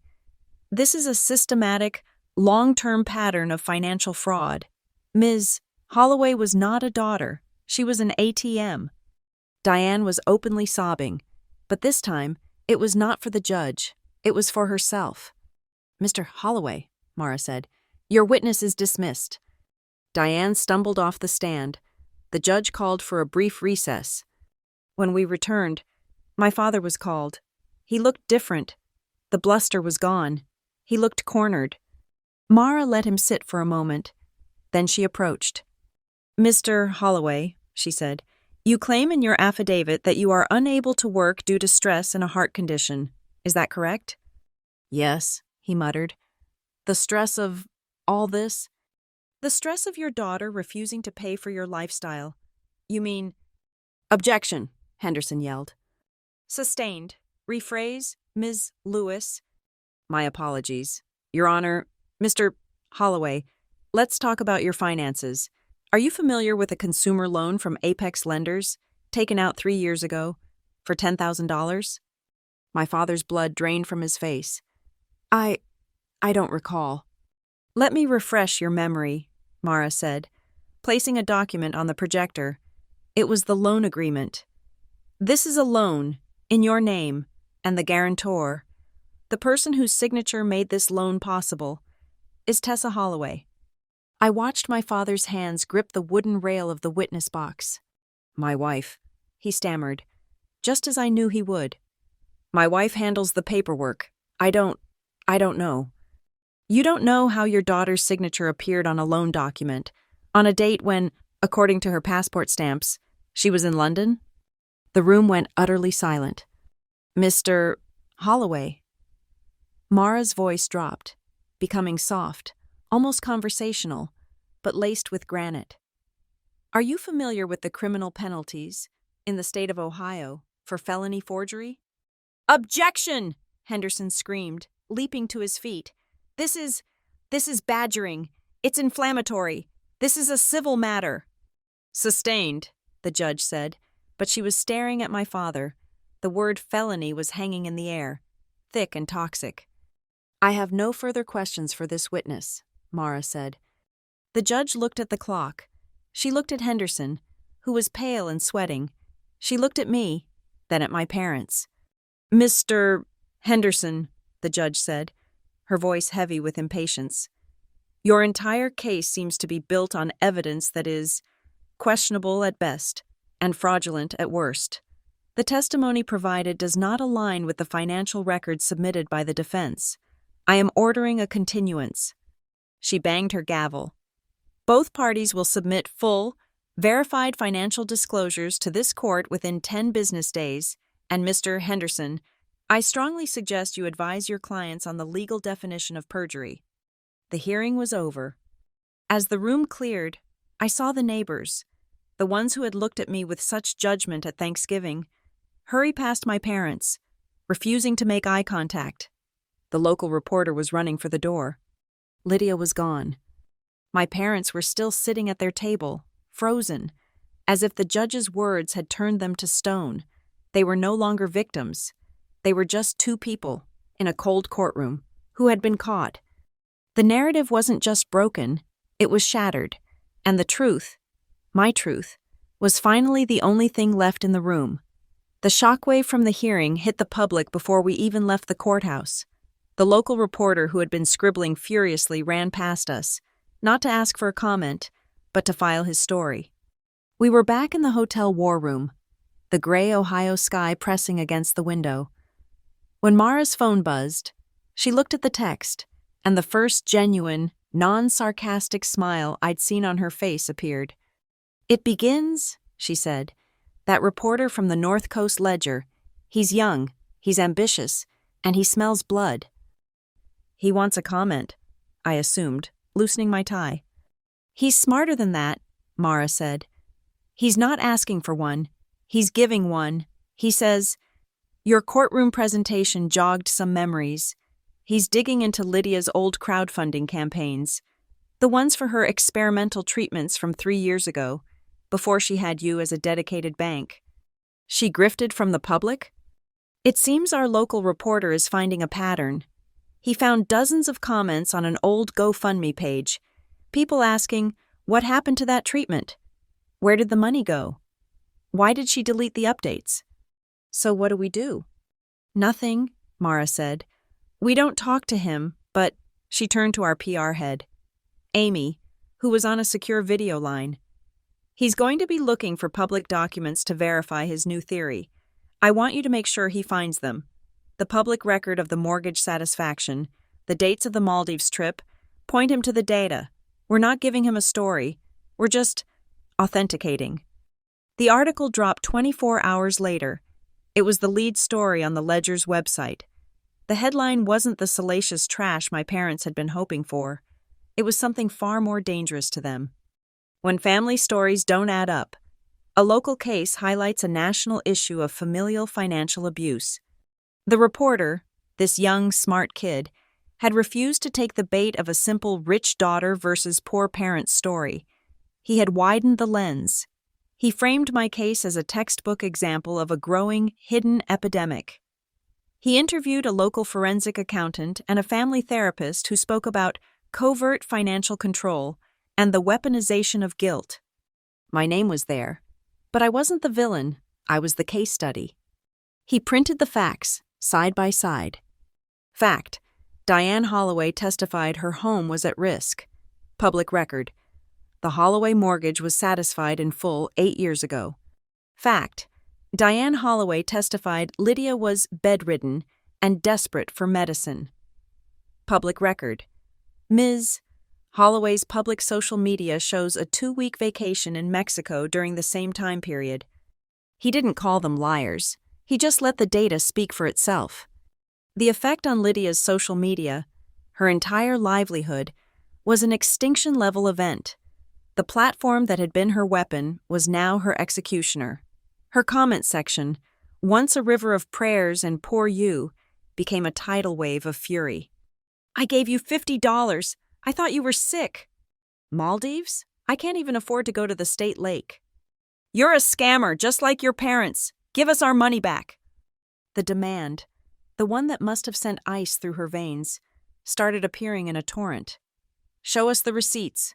Show us the statements. Bank statements, now." A small skincare brand that used her as an influencer posted a terse statement. "In light of the disturbing information brought to light in the North Coast Ledger, we are terminating our partnership with Lydia Holloway, effective immediately." Lydia's world was built on a narrative, and with one swing, the Ledger had pulled the pin. The whole structure was collapsing on top of her. I was back in Seattle, sitting in my office, watching the online sentiment chart that Amy's team had built. The red line, representing negative comments about me, had flatlined. The blue line, representing sympathy, was ticking up. Then the email came. It was from the Belgian consortium, the ones who had paused the 8-figure contract. My stomach tightened. This was it, the final judgment. Subject: Contract 2024-2027. Dear Ms. Holloway, we have been monitoring the public filings in the Ohio civil matter. Your team's meticulous documentation and your strategy of relying on verifiable evidence, rather than engaging in a public emotional dispute, has answered our firm's ethical concerns more thoroughly than any press release could have. We are in the business of provenance. We understand its value. Your handling of this crisis has been exemplary. Please find the countersigned contract attached. We look forward to continuing our partnership. I didn't cheer. I didn't even smile. I just closed my eyes and let out a breath I felt like I'd been holding since Thanksgiving. I printed the email, the physical paper a solid, real proof in my hand. It was not just a contract. It was vindication. Robert Vance, my board member, had been wrong. My strength wasn't a liability. It was my primary asset. That afternoon, Mara called me to the main conference room. "You have a visitor," she said. My grandmother, Nora, was sitting at the head of my glass table, looking small and fierce, a worn cardboard shoebox in front of her. "I am not going to court," she announced, as I walked in. "I am 83 years old, and I am not giving Diane the satisfaction of cross-examining me, but I am here to give you this." She pushed the shoebox toward Mara. "This is context. He needs to know the pattern." I opened the box. Inside were old report cards, my report cards, all straight A's, and tucked beneath them, a stack of envelopes. "What is this, Grandma?"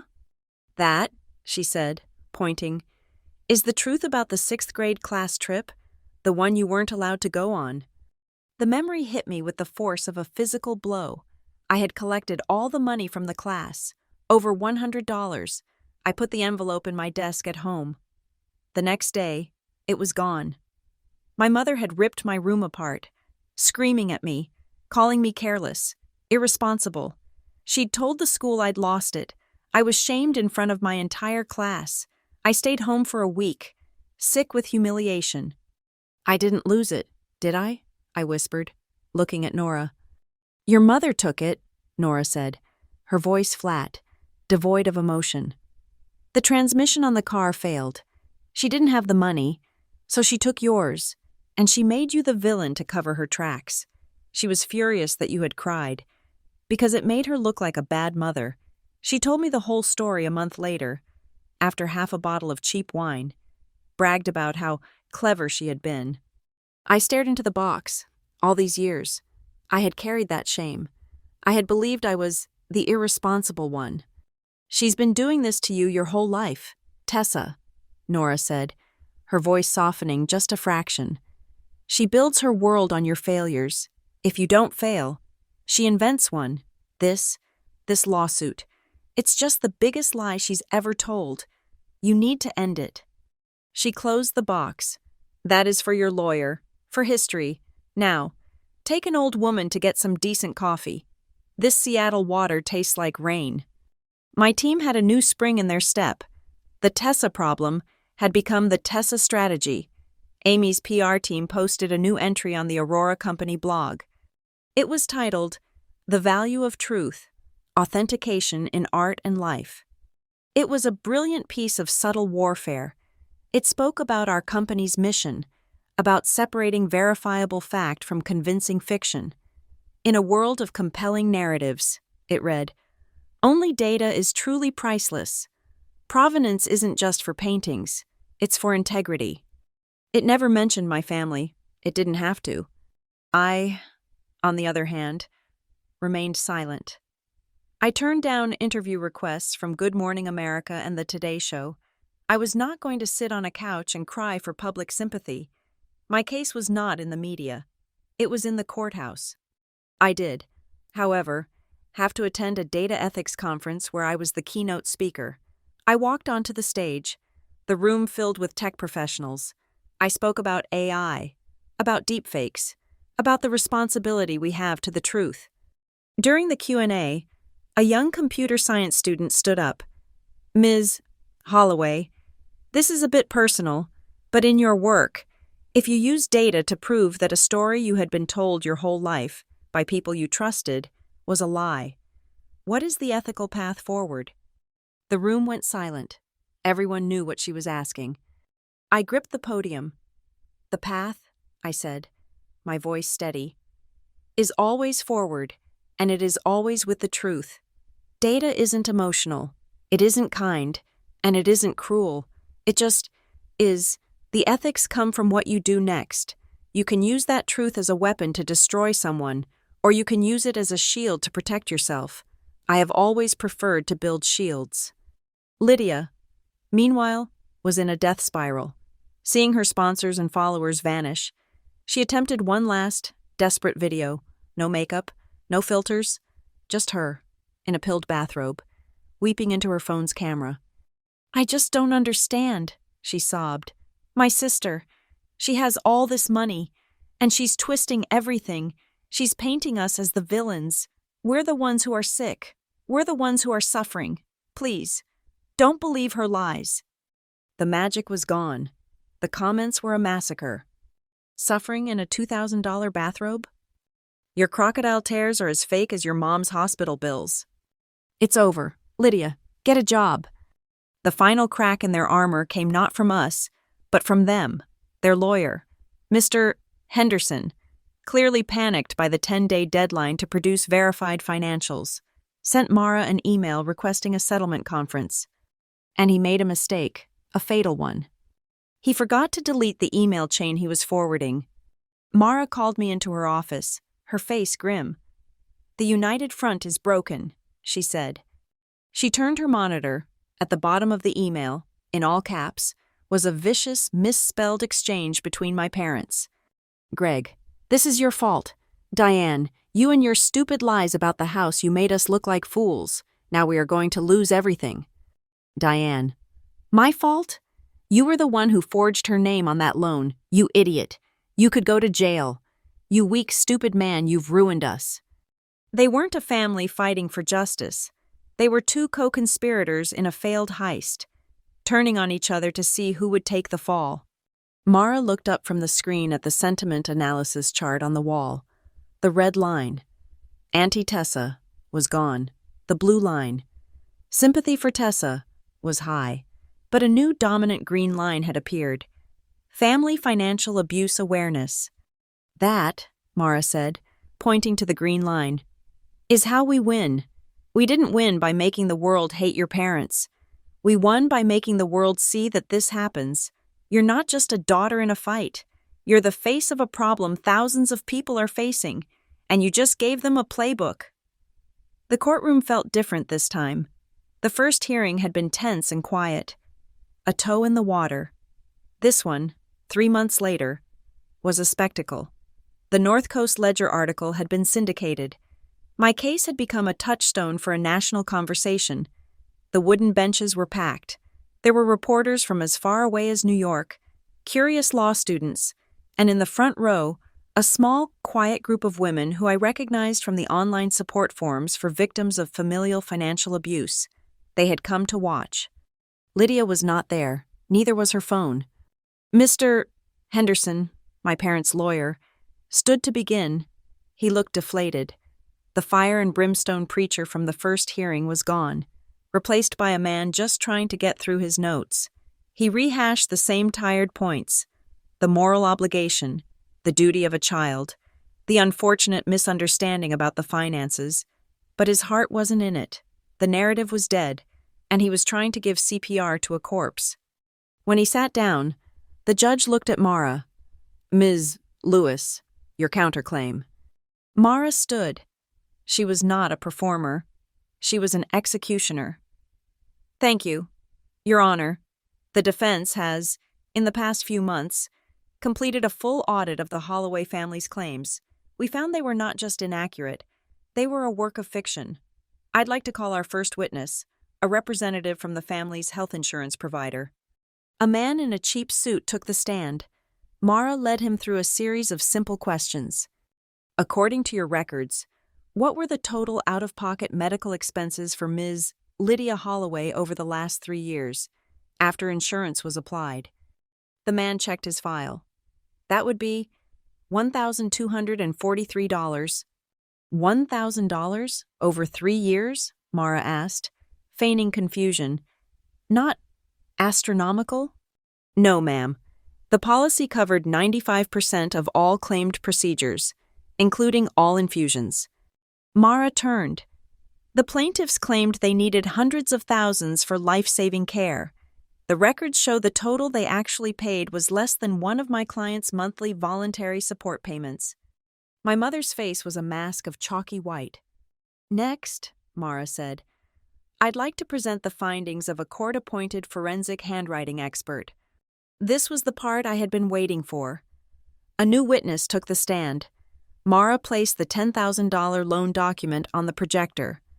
Dr. Allister, did you examine this signature purported to be Ms. Tessa Holloway's? I did. And did you compare it to over 200 known verified samples of Ms. Holloway's signature? I did. And what is your professional conclusion? It is, with a 99.9% certainty, the expert said. A forgery, a crude one, at that. The pressure, the slant, the letter formation, all are inconsistent. It is an obvious attempt to trace or mimic a signature, not produce one. The judge leaned over the bench, staring directly at my father.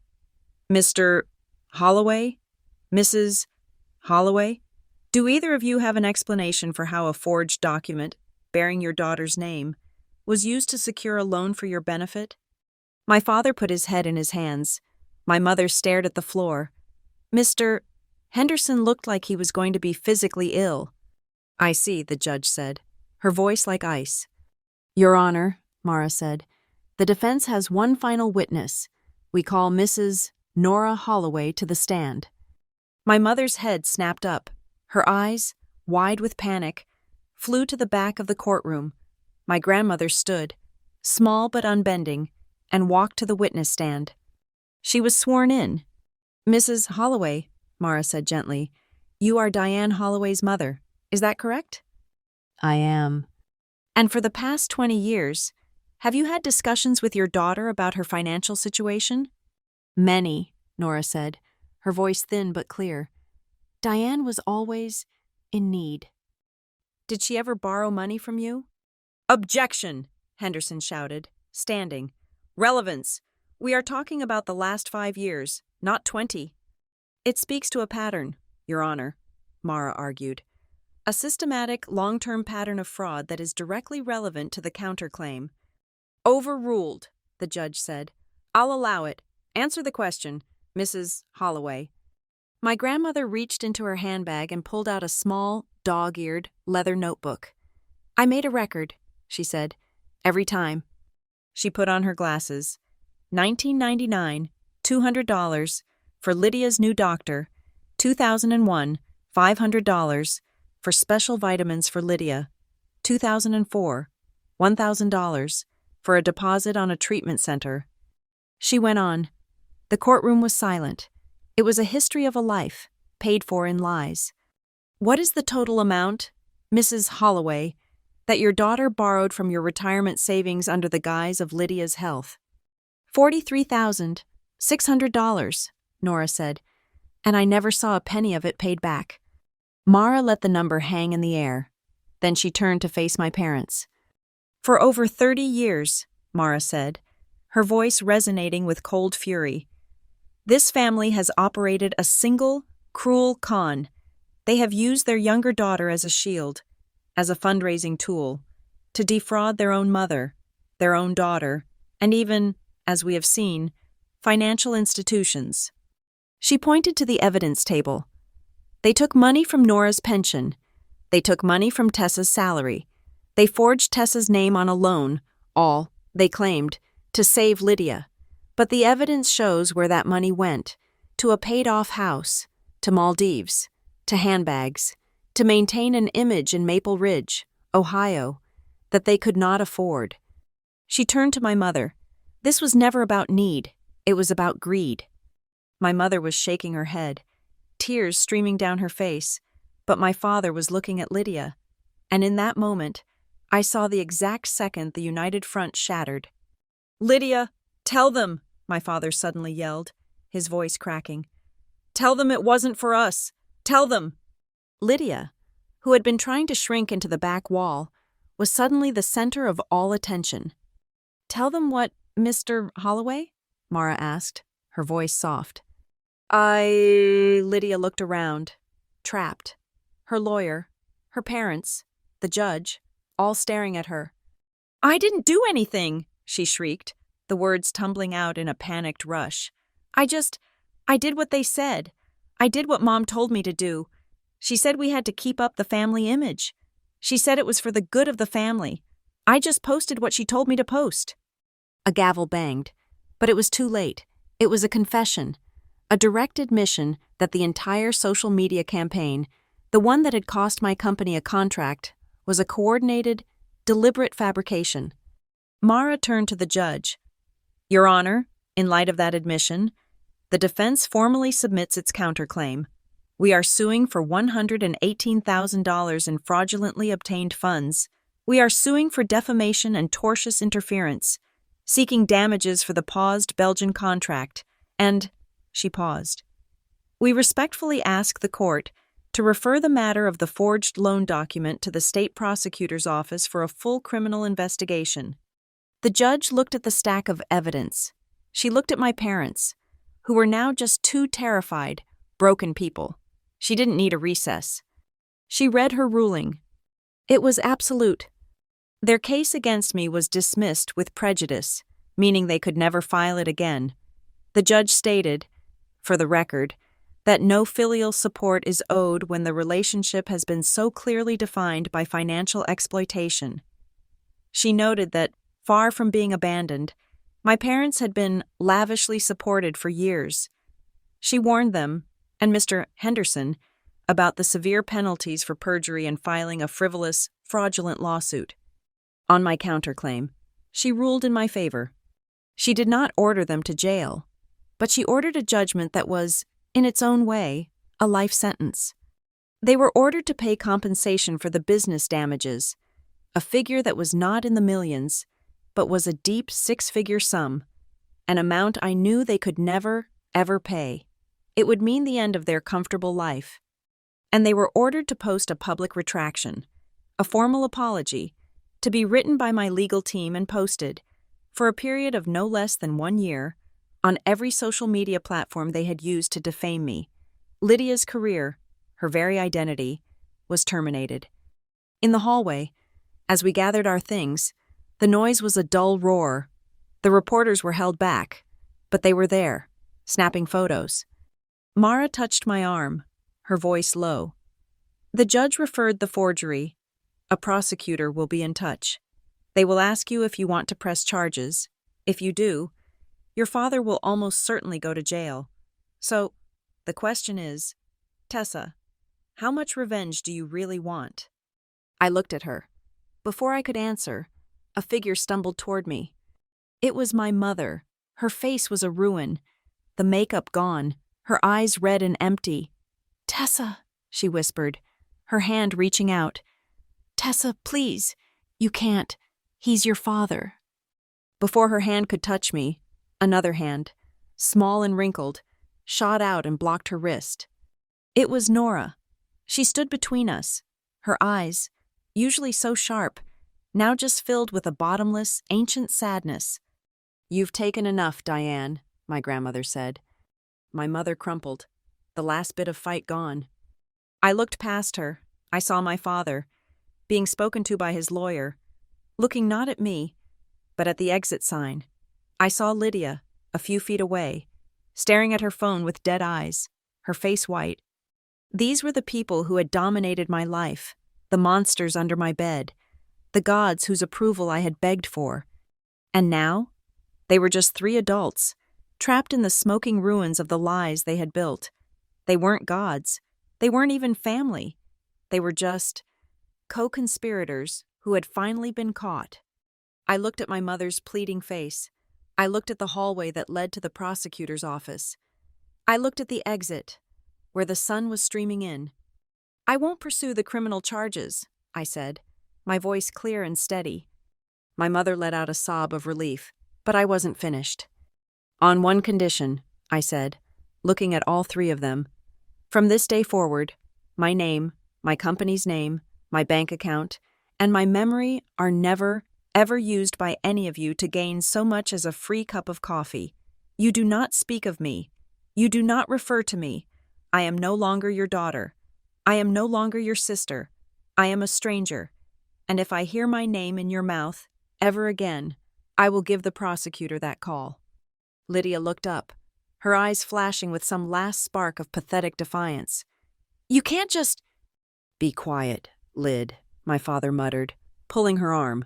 For the first time, he saw the cliff, and he knew not to take another step. He knew they had lost. My mother turned away. She had no more scripts. There was no role left to play. She couldn't be the victim.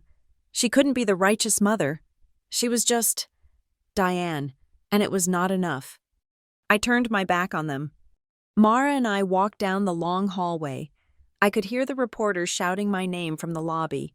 I didn't stop. I walked past them, my head high, and pushed open the heavy brass doors of the courthouse. The sun hit my face, bright and warm, making me squint after the darkness of the court. I held my briefcase in my hand. It was just a briefcase, but it felt like a shield. It held the evidence, the truth, the data that had finally, permanently set me free.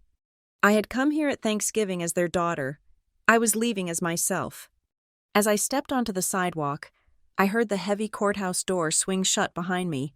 It made a solid, final sound, not like a prison door closing, but like the last, heavy lock on the past, clicking firmly into place. Thank you so much for listening to my story. I'm curious, where in the world are you listening from? Let me know in the comments so we can connect, and you can share your thoughts. Please subscribe to Lila Revenge Stories. Like this video, and if you can, support us by hitting the hype button so this story can be heard by more people.